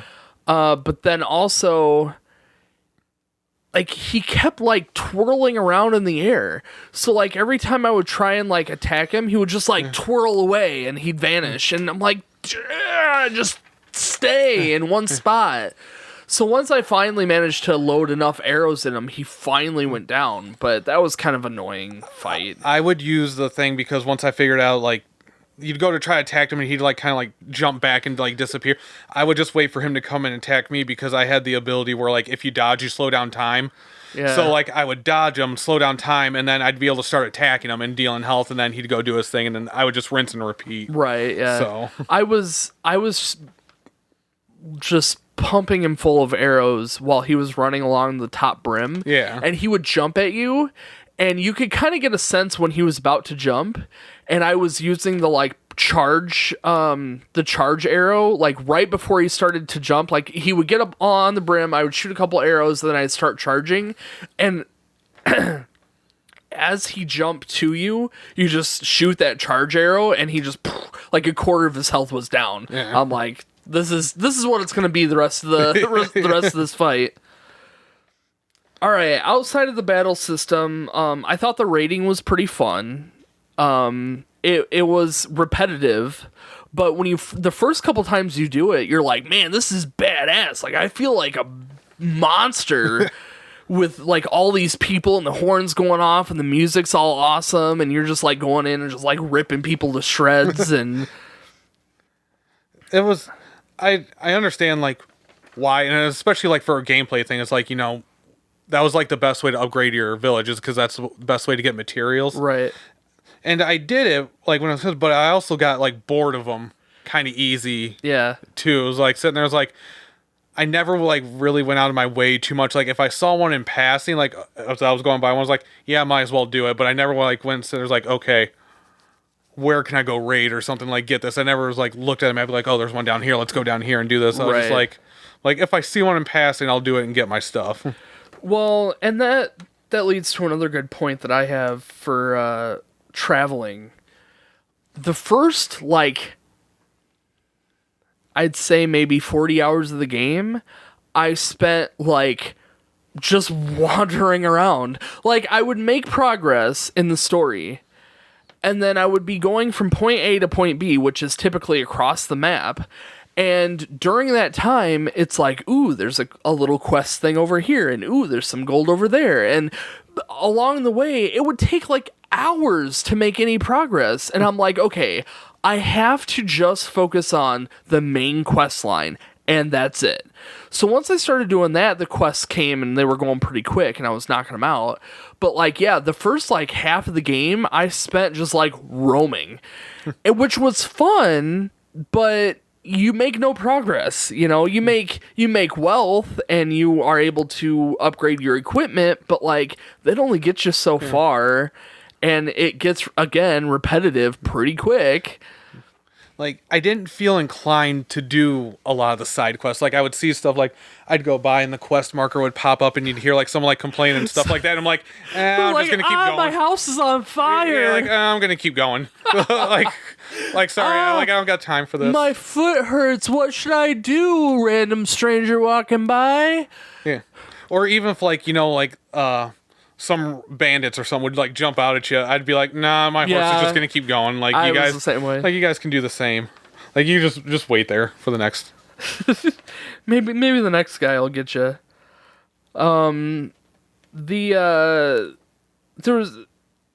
There's a handful of enemies that you can fight for side quests. You had the witches that you could fight. We kind of talked about them a little bit. The mythical beasts that you could fight. There's the Viking Warriors, and then there's the knights, the Templar knights. Yeah, the zealots. Yeah, the zealots. Yep. none of them were really all that challenging unless their power level was like absurdly high over yours. The witches were like the worst, I think. See, I didn't fight the witches. Oh, you didn't fight the witches? I didn't even know you could. Oh, really? Did you see them? No, I don't think so. Really? Oh, you're in for a treat, because those are pretty cool. I can't show you my game because they're all dead, but I think there's I'll probably have to look it up on YouTube. Yeah. I think there's 3 of them. So basically you find this like circle of like, it's usually, you can tell it's a boss arena, and you get in and it's all filled with like corpse. And you can see like the brim of the circle is like completely littered with like dead bodies. And you walk in and there's like this dead guy hanging in the center, like not the center of the circle, but like the front center of the circle. You walk up to it and he like vomits out this like spray. And then Eivor like is choking on the spray, the smell or whatever that's coming out of this corpse. And this witch shows up. And she's like, what king sent you? And why are you here just disturbing me? Sort of deal. And then she fights you. And because you've inhaled this stuff, I would assume, she's able to manipulate the elements in your brain, fog. She's able to like... Typically, and I fought 3 of them, they're all about the same, but each one it deals with a different element. So there was one that was like, there was one that was fire, there was one that was more electricity, and there was one that was like poison. And like the electricity one was really cool, where she would have all this lightning strike down, and then like she would like warp teleport to you and attack you, and then like some fog of her would come and attack you, and it was a cool looking fight. Like it was really cool. But they're hard. Like they were especially like early game when you stumble upon them. A couple of them, the first one that I found was like in a level like 90 area, and I think the witch was like level 300 or something like that, and I'm like, nope, I'm out. Like there's no way I'm gonna be able to fight this. And they would like one hit kill you if you were under leveled. But the fight was really cool. The warriors, the Viking warriors, there was only like 3 or 4. Well, I haven't done all the quests, so it's hard for me to say. Even with the witches, there might be more. But the Viking warriors were typically old Vikings who wanted to die an honorable death and go to Valhalla, and your chore is to fight them, and they put up a fight. And some of them are really strong. There's one guy who has like he fights with a staff, or maybe it's like a javelin sort of thing, and he's a tough guy. Like he's just an old man, but man, he's tough. There's also another guy who keeps all of his armor like freshly polished, and he lives in this kingdom, or this castle type area. And you go up to the top, and he's sitting there, and he's like, I've been waiting for a long time to be able to, fight someone worthy. And then you fight him, and you send him to Valhalla or whatever. It's just, there's a handful. And then the beasts. Did you do any of the beasts? I did not do any of the beasts. Did you come across the stone bear in Jotunheim? No. Oh, that's too bad, because the stone bear is really cool. The only beast I think I saw wasn't there like a moose or deer type thing in the North America region? I think there was like some epic beast there, I think, that you could have fought. Yeah, that there? Yeah. I think that's the only one I came across. There might have been a wolf den or something like that, like in earlier ones, but I knew I wasn't gonna be like, nope, like I'm 200 power for this, I'm out. Yeah. Like a lot of them were tough. The wolves sucked because they typically came in packs, and the wolves had some sort of ability that would grab you by the chest shoulder area and drag you. And when that happened, you're kind of left you're left defenseless. Like you can't avoid the attack, and they're already dragging you, so like you can't get up. Yeah. So that sucked. But otherwise, once you just kind of pick off the weak ones, and then you go for the big bad guy, and it goes pretty quick. But yeah, in Jotunheim, there's a stone bear, and he's like power level 400, and he's a big bear. Yeah. And it's cool. Yeah. I mean, again, even if you don't kill him, just to go and fight him and die is just cool to experience. I do like how they put that stuff in there. Like, it really lets them take that mythology and, like, have some fun with it. Exactly. The only thing, like, I can probably compare it to is, like, in Odyssey, I fought, like, the Minotaur. Like, a big, huge Minotaur that was, like, really huge and everything. Like, oh, that's cool. And I think there was other things, too, but I didn't get to see any of that in this game that I really came across. Right, yeah. Yeah, I don't... Other than the bear, the stone bear, like, mythology-wise, I think that was the only one that was really, like, meant anything. Yeah. I mean, obviously, Fenrir was kind of part of the mythology, too. I guess you could consider that a beast fight, too. But yeah, there's a couple, like, super aggro wolves. There's a couple boars that are... There's one that's that I fought that was a bull, and he was like this huge, massive bull in this bull pit. Yeah. And all the other bulls are, like, attacking you, and you gotta kill this, like, one. And that was a fun one. I mean, it was pretty easy for me because I was way overpowered when I found him, and I went in and just kind of, like, couple shot arrow the big main bull. Once he went down, the other little bulls, I didn't even have to fight. I could have just left. Yeah. So it didn't matter, but it was cool. Yeah. Is that it for gameplay? Let's see. Oh, I did kind of want to talk about the game, how long the game is. The main story, I guess, if I was playing the game again, even not knowing the main story, I think I'd be able to get through it faster just by avoiding the side quest stuff. But doing the side quest stuff is how you level up, so, like, you have to have a balance. But for you to be able to do it in, like, 50 some hours, I feel like I spent way too much time in this game, having over doubled that. So, you know, yeah, obviously I'm burnt out on this game, so it feels like it was very repetitive and it kind of overstayed its welcome. But how do you feel about that? Do you feel like it was too long? Yes, I felt like that at 50 hours, you know. Sure. That was...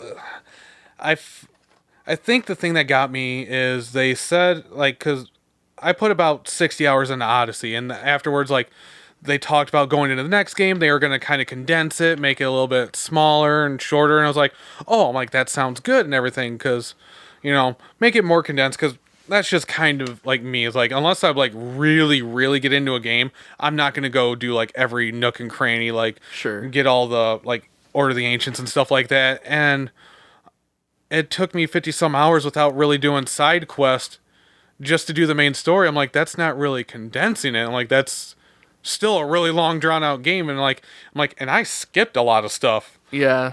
Like, and I still had to like power through it there at the end. I'm like, it did just kind of drag on. And I think like, you know, you probably had fun doing some of the side quests and stuff, even though it was like repetitive. But, you know, like when we sit there and we think about like, you know, that story being about a 6 or 7, kind of slow paced and everything, like maybe that drives people to do some of the side quests because you're like, there's nothing really going on in the story right now. Like maybe some of these side quests are like more interesting than the main story. I genuinely had that thought of that the side quests were more interesting than the main story. And really there were some really fun, goofy side quests. There was one like the Prodigy side quest. Yeah, that was pretty funny. That was really cool. And it just you know, though there's a few like that. Like there's one lady who's at the bottom of this like pit, and she wants you to bring her viper eggs. And when you bring her enough viper eggs, she eats them all, and then she lets out this huge, nasty fart. And then you go up above, and everybody up above is like, oh, what's that smell? Oh my god. Just like, because they keep like peeing in this well that she is in, that she's made a home, and she's ticked off, so she's making them leave by letting off this huge fart. It's just goofy, these like goofy side quests, you know, and that's what makes it fun. So I don't know. I would suggest if you have downtime, if you're interested, go around and just do some of the blue dot side quests and just check them out and see. I will say, that as soon as I beat the game, I took it off my computer. Oh, nice. Yeah, Okay. I'm sitting there. I'm like, It's overstayed its welcome. It's gone. Like I finished. I'm like, gonna do the review. Be like, I'm out. Like on to something else now. Yeah. Like it just. Even like I guess this maybe goes into gameplay, just like all this stuff in general. It's like it doesn't make me want to really go back and play it. Like Sure. Like I could go back and like do some of the side quests and like I could go finish out the Order of the Ancients, but I don't really feel like I want to. Honestly, the Order of the Ancients, I finished it, and it's not that exciting. Like, I thought that there would be some, like, grand prize at the end. There's not. There's a little bit of a story where you meet the king at the very end, and he's just, like, living this peasant life, but, like, it's not that exciting. And I think that's mostly for the Assassin's Creed, for lack of a better, like, the big fans who want, like, the lore and all of a sudden be like, oh, he's, like, he goes on and, like, wants to create the Templars. So, Templars versus Assassins, because instead of, like, Order of the Ancients versus the Hidden Ones, like, oh, we're going to start getting to this. So, it's like, oh, that's cool. But for, like, regular us, it's like, okay. Yeah. That's it. It really, what it boils down to for me is I was excited about this game to go in, play as a Viking, cut off some heads, do some raids, And I got that for the first, like, 40 hours of the game. I'm like, this is freaking awesome. And then the repetitive started kicking in, and I'm like, it's okay. It's okay. It's okay. And I was left that way pretty much the whole game. Like, it's good, but it's more just okay. Yeah, I think if like going like by that theme, I would probably enjoy playing the new God of War over this one. Sure. I think for like gameplay and like longer games, like I think that would probably be more towards my taste. But this still like isn't bad. Like I'm not. Yeah. Like I'm not gonna say like anything bad about this game because it's not bad. You're right. Yeah. That's exactly it. It's It's not. It's a funny line to play. Like, I've never put more than 2 months into a game. As far as the podcast goes, we've been doing the podcast almost 5 years now, and I've never put more than 2 months of solid gameplay into any one game. And this game broke that, and I just beat it, a couple weeks ago. Like, this really stretched that,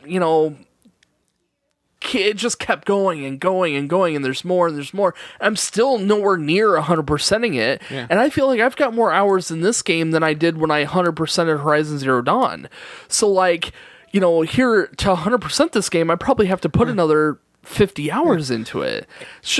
It's a beast. And I know, like one of the things that we do sometimes when we do like reviews and stuff is like, once we get the credits and everything, like we'll take pictures and stuff like that. There is no. Yeah. Well, I'm sitting there and I was like talking to people playing, and someone's like, I beat it. I'm like, oh, so you got the credits? And someone's like, there's no credits. I'm like, there's no credits. I'm like, oh, okay. And like, so he just like, but he did the same thing. He's like, I think I got to the end ? He's like, this stuff kind of ends. He's like, but that's just it. It's just like, is it over? He's like, I think it's over. He's like, I'm considering it over. There's no credits, but I'm considering it over. Yeah, and that's kind of where I was too. Like, I did enough stuff to say, well, the main story arc is done. Like, I've conquered all of the lands. I've did all the Sigurd stuff. I feel like it's done. Yeah. Once they put you as Basim in like present time and you could go back into the Animus as him, I think like that's pretty much okay. Now you can go like clear the map. You can go do this stuff. I think okay, this is once all that's left is side quest stuff, you're done with the game. Yeah. You're done with the game. All right, let's move on to music. I don't really have much to say about the music, and music goes to voice acting and sound effects as well. I gave it a 9 out of 10. I gave it a 6. Okay. Wow. I mean, like a 6 as in it's not bad, but I'm not really going to remember any of it. Like it did its job, but I'm not really going to remember any of it. It just wasn't memorable for me, except for like the one thing I'll probably remember the most is like the synchronization song. Oh, well, yeah. Because it's like the same thing that you hear like so many times. Like that's about the only thing I'm going to remember. And the hooves and all that stuff. There is the synchronization sound or song is different in England than it is in Norway. And in Norway, it's like this lady who's like, ah, Every time it goes off, it just makes me laugh. But yeah, I mean, for me, the music really did set the atmosphere really well. Like, the raids had that, like, drum, that music that just made you want to, it just drove you really well. And it set that mood, that atmosphere.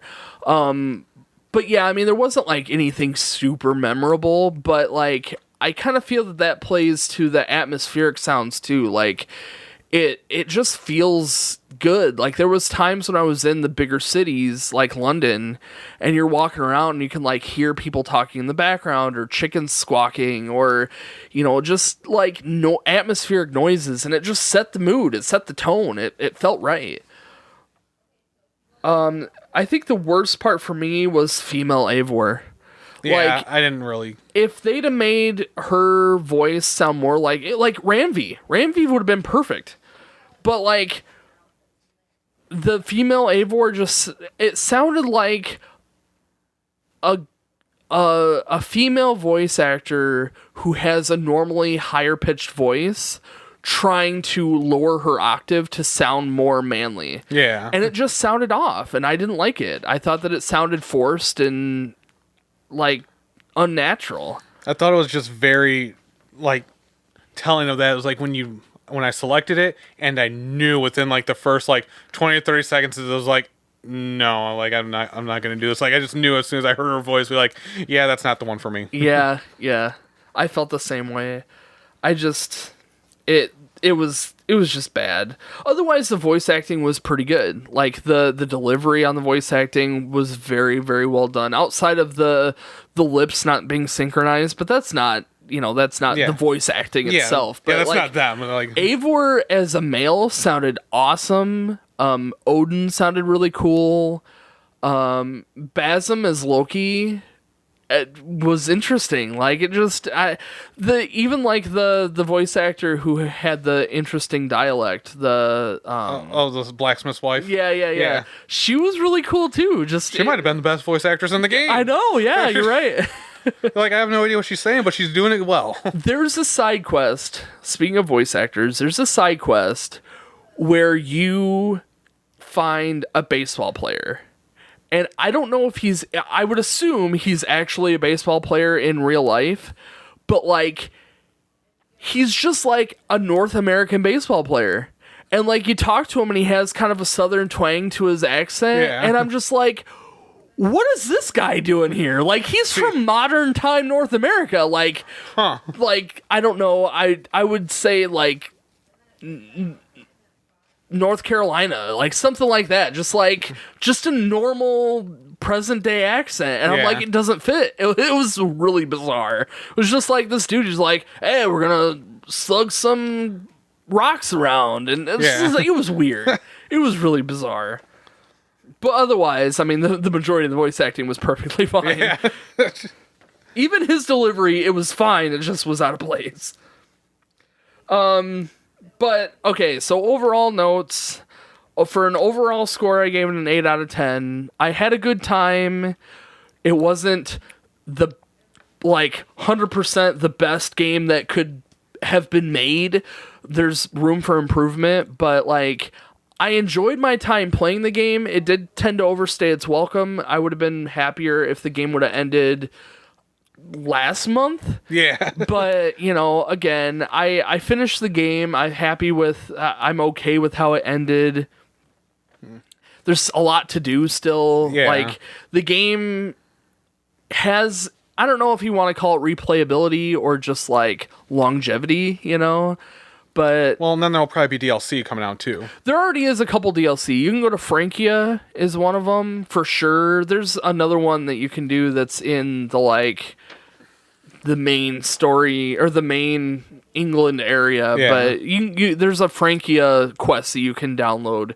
But, like, I have no desire. Like, again, the game has already stated its welcome. I'm pretty much done. I may fire it up to do a couple more side quests here and there because just roaming around I find entertaining, but otherwise I'm done. I'm ready to move on.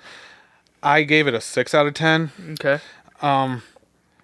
it probably was. It was higher earlier in the week and everything, but when I had to sit here and was like preparing for the podcast, I was like, it was probably going to be about a 7 out of 10. I was like, it's an okay game.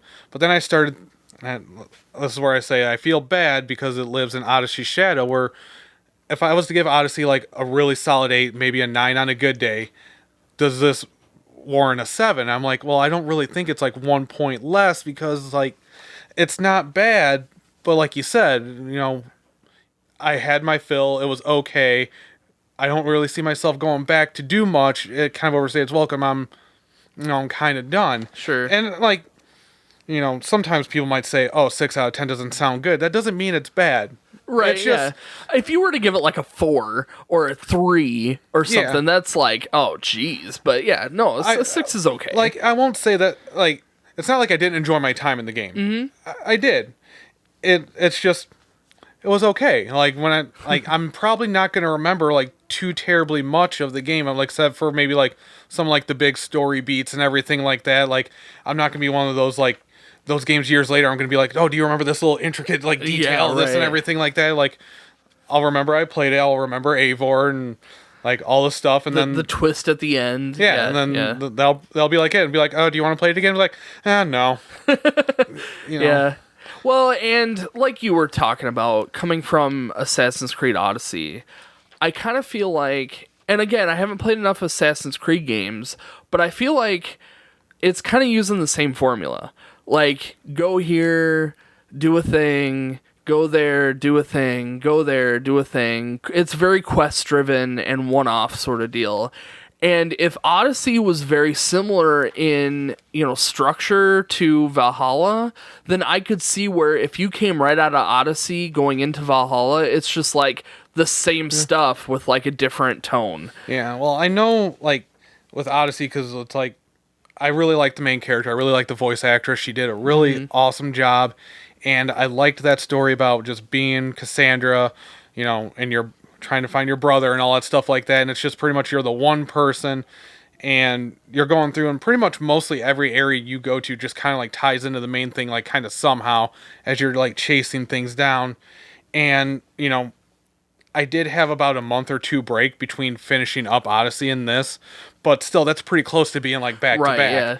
And when you're coming off that high of like, man, I really enjoyed this game. I'm like, and that was like my first Assassin's Creed game that I've actually like beat, because the only other times I played it, I played like 3 hours of the first one, like way back in the day when it came out, and I played about half of Assassin's Creed 4 Black Flag. Yeah. So I finally got into one beat. I was like, man, I'm glad I played this game. Like, next one, cool. It's Viking themed. That'll be really interesting. I look forward to playing it. And then it was just okay. It kind of like, it just brings it down like that much because you kind of had higher hopes and everything. Yeah. So maybe if I didn't play them back to back, like maybe if there was like a year or 2 break between that, it might have been different. So yeah, well, and that's what's cool about the way that we run the podcast. It's your experience. If your experience was what it was, I mean, you came off of, Odyssey, you coming right out of Odyssey, going into Valhalla. If this is how it is, that's your experience. Yeah. I mean, my experience is I've never played an Assassin's Creed game. I played a little bit of the first one, but I see the similarities, and I could see how that same formula being used over and over and over again would be like, well, here we are, if Odyssey and Valhalla is that similar to the same game, like it just gets old. Well, it gets old really fast, and then you're doing 50 some hours into this, and it's like, dude, come on, Well, and I think with Odyssey, I did about 55 to 57 hours, and I did side quests in that game, and I didn't like get anywhere near close to being the end of like all the side quests and 100% in that, but I did side quest and main quest and doing pretty much mostly main quest in this one. I almost got up to where I was. Yeah. Like just doing main quest. So that's like, I had to stop myself in Odyssey because it was just like, not that I wasn't having fun. It was just like, I really should finish up the main story because I got a lot of other games I want to play. Right. So I'm just going to finish up the main story. It was mostly me telling myself, hey, you need to stop getting distracted. Just play, finish this. Like, I'm enjoying this finishing up. Well, and that's where I was coming from too. We got through the first 2 months, and we were getting close to the end of the second month, and I'm like, I'm sitting here playing, I'm like, I've got a lot left to do. I'm like looking at the quest log online, and I'm like, there's still like a good 12 quest lines left. And if each quest is like 3 hours long, I'm like, I'm nowhere near being done with this thing. That's when I said to you, I'm like, we're going to have to push it out another month. Yeah. Like, there's no way I'm going to be able to beat this. So, I spent a lot of time doing side quest stuff early and getting sidetracked with all the extra stuff that you can do. And if you just focus on the main quest line, it definitely goes faster. But it's easy to get absorbed into the other.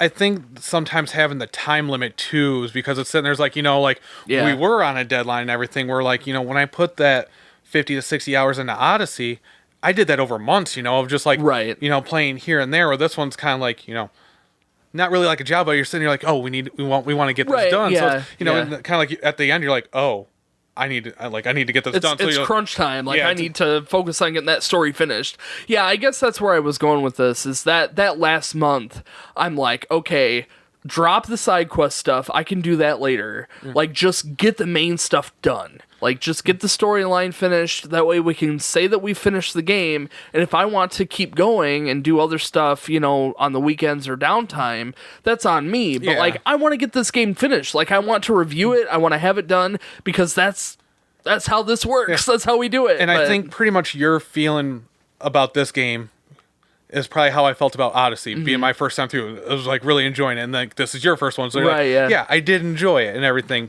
So, it's like, me being the second time was like, you could probably see, like, if you were to probably go and play Odyssey now, even though I really liked it, that was the first one I went through and I really enjoyed it. You'd probably be like, I'm not sure if it lives up to like this one and everything like that. So probably being like, that's probably where it's like similar. I think it's just that I wouldn't be able to play Valhalla back to back.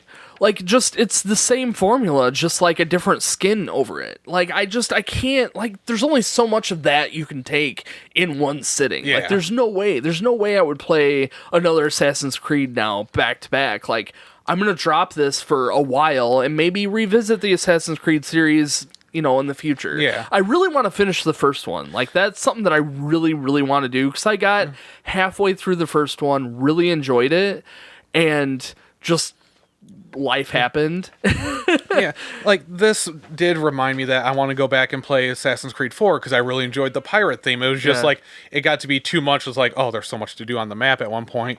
But, it wasn't until the last three where they started making 50, 60 hour long epic RPGs. They were a lot shorter. Like, you could beat them in like, 20 to 30 hours. So it's like shorter, more defined games to where like, oh, we're just going to be an open world RPG now, and it's going to take forever to beat these games.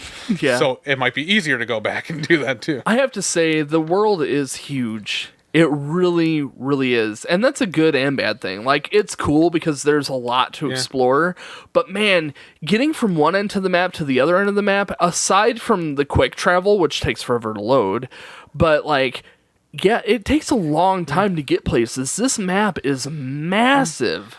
I will say I do appreciate it because, like, I compare it to like Breath of the Wild, where Breath of the Wild's map is huge, and it takes forever to get anywhere. Where this one, you see, like, they keep stuff like within like, like 900 like meters or whatever it is. So it's like, and getting 900 meters in this game doesn't take that long. You hop on your horse, you're there in like 30 seconds. Where like Breath of the Wild's like something's like so far away in the distance, and it takes you forever to get there. Yeah. Where this one's like, yeah, you got all the fast travel points. Like, everything's a fast travel point. And you could like, I remember, I think it was like one quest near the end.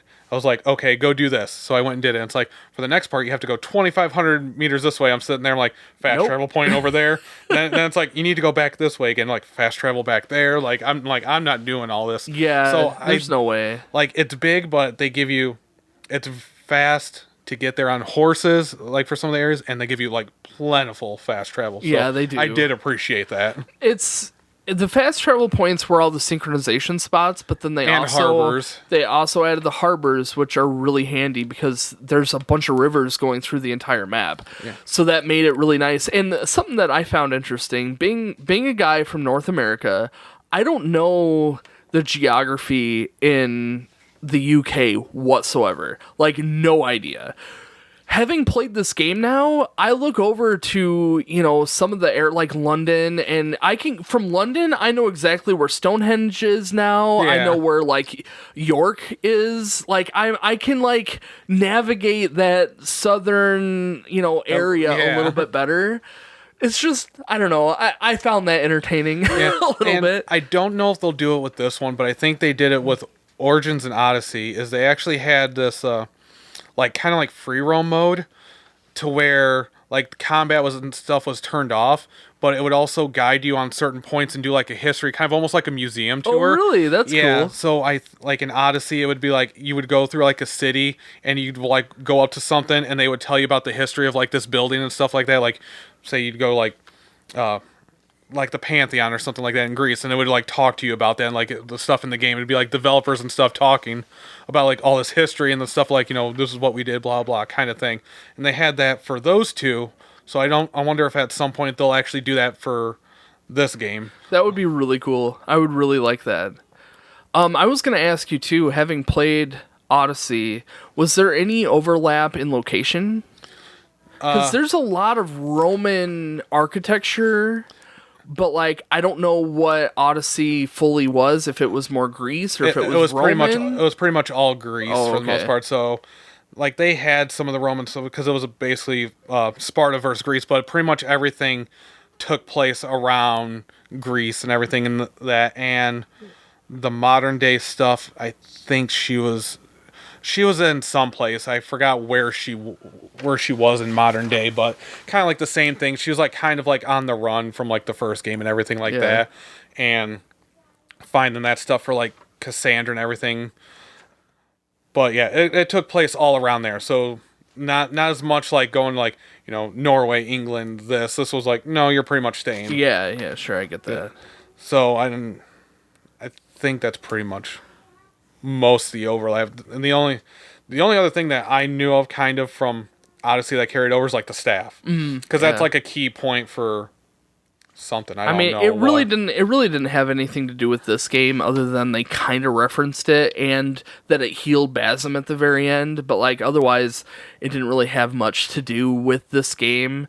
I mean, it gave our main protagonist a headache at some point, or like, yeah, because it has healing she properties. Like got like irritated and fought or something, or got angry. I don't know what the deal was.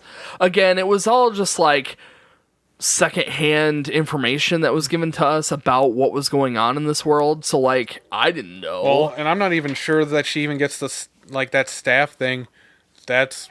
I think that might have been DLC for Odyssey too, because I didn't do it either. So it's just like, I just know it's from there, but I don't know how, because there's a bunch of stuff like, oh, well, I guess it does do some other areas because it has to deal with Atlantis.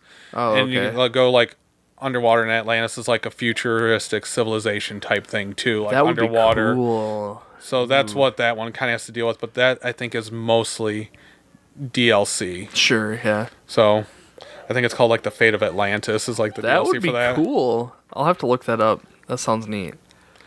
So, but overall, I mean, I would recommend this to people though. I mean, if you're a fan of the Viking era, I am obviously, but like anyone who's got that fandom for like the Viking style and the Viking mythology, and this is a great game for that because it plays on those aspects. But like if you're I don't know, if you're a fan of open world games in general, there's other ones that you could probably pick that would be more fun or more entertaining. I mean, the storyline isn't probably where I feel like it could be. It was okay, but like that's kind of how I felt about the whole game. Like, It was okay. Like, it was good in some aspects, but a lot of it was not bad, but just okay. Yeah. So like, I don't know. It's, like if you're going to replay an open world game and you have your choice between like Horizon and this, like you're Horizon, hands down. Yeah, Horizon hands down. So, what was your final total? Mine was 32 out of 50. And mine was a 40 out of 50, so that puts us at a 72 or 7.2 out of 10. So again, I feel that's about right. It plays off of it's okay. Yeah. It's not bad. I don't know. I feel like Assassin's Creed Valhalla, I think we've overstayed our welcome here. Yes. We can't really say a whole lot more. If you want to experience the game, obviously go and check it out. You can watch all of my gameplay on it, all 130 hours of it, and actually I think there's a little more, 134. How many streams did that end up being? 32 streams, and Jeez. the average was about 3 hours a stream. There were a couple days that I did more than that, and a couple days that I did less than that, but the average was about 3 hours a stream. But yeah, 32 parts, 32 days of streaming, and that's 3 days a week. So yeah, I put a lot of time into this game, and I'm ready to move on. You're ready for a short game now. I am, yeah, and that's what's on the horizon. So the next game that we're going to be playing is Oddworld, and I'm going to be inviting my other sister, Shannon. She's going to be playing that with me. Actually, by the time this podcast airs, we will have already started the game. So, if you want to check that out, our YouTube channel for all the stream stuff is ZapNight Plays. So just look that up in YouTube if you want to watch some of the playthroughs that I've done. I tried to put in the description a little hint of what we're doing, so if you want something very specific, you might have to just kind of browse around to find it. But yeah, everything is there, so if you wanted to watch me be a goofball and play some of it, you can check it out. But otherwise, this podcast is being posted on your favorite podcast app. If you're listening to this on YouTube, you can also listen to the audio only. I suppose you are on YouTube also. Anyway, if you're listening to this on a podcast app, you can check us out at YouTube also, where we do all of our podcast episodes over there. But we also do 2 thrift shop games a month. So if that sounds interesting at all, you can check us out. That's youtube.com/ZapNight. Otherwise, you can see everything we've got going on at ZapNight.com. You can listen to all of our previous podcast episodes. And we're going to end it here. And we'll catch you guys next time. Oh, and Brandon, Yes. Thank you so much. Thanks for having me again. Thank you so much for spending so much time on this game. I know that it's a long game. Almost 200 hours between both of us. Nice. Yeah, for sure. That's a lot of time. It's, a lot of time. So, thanks again. And no problem. everybody, thank you for listening, and we'll catch you guys next time. See you.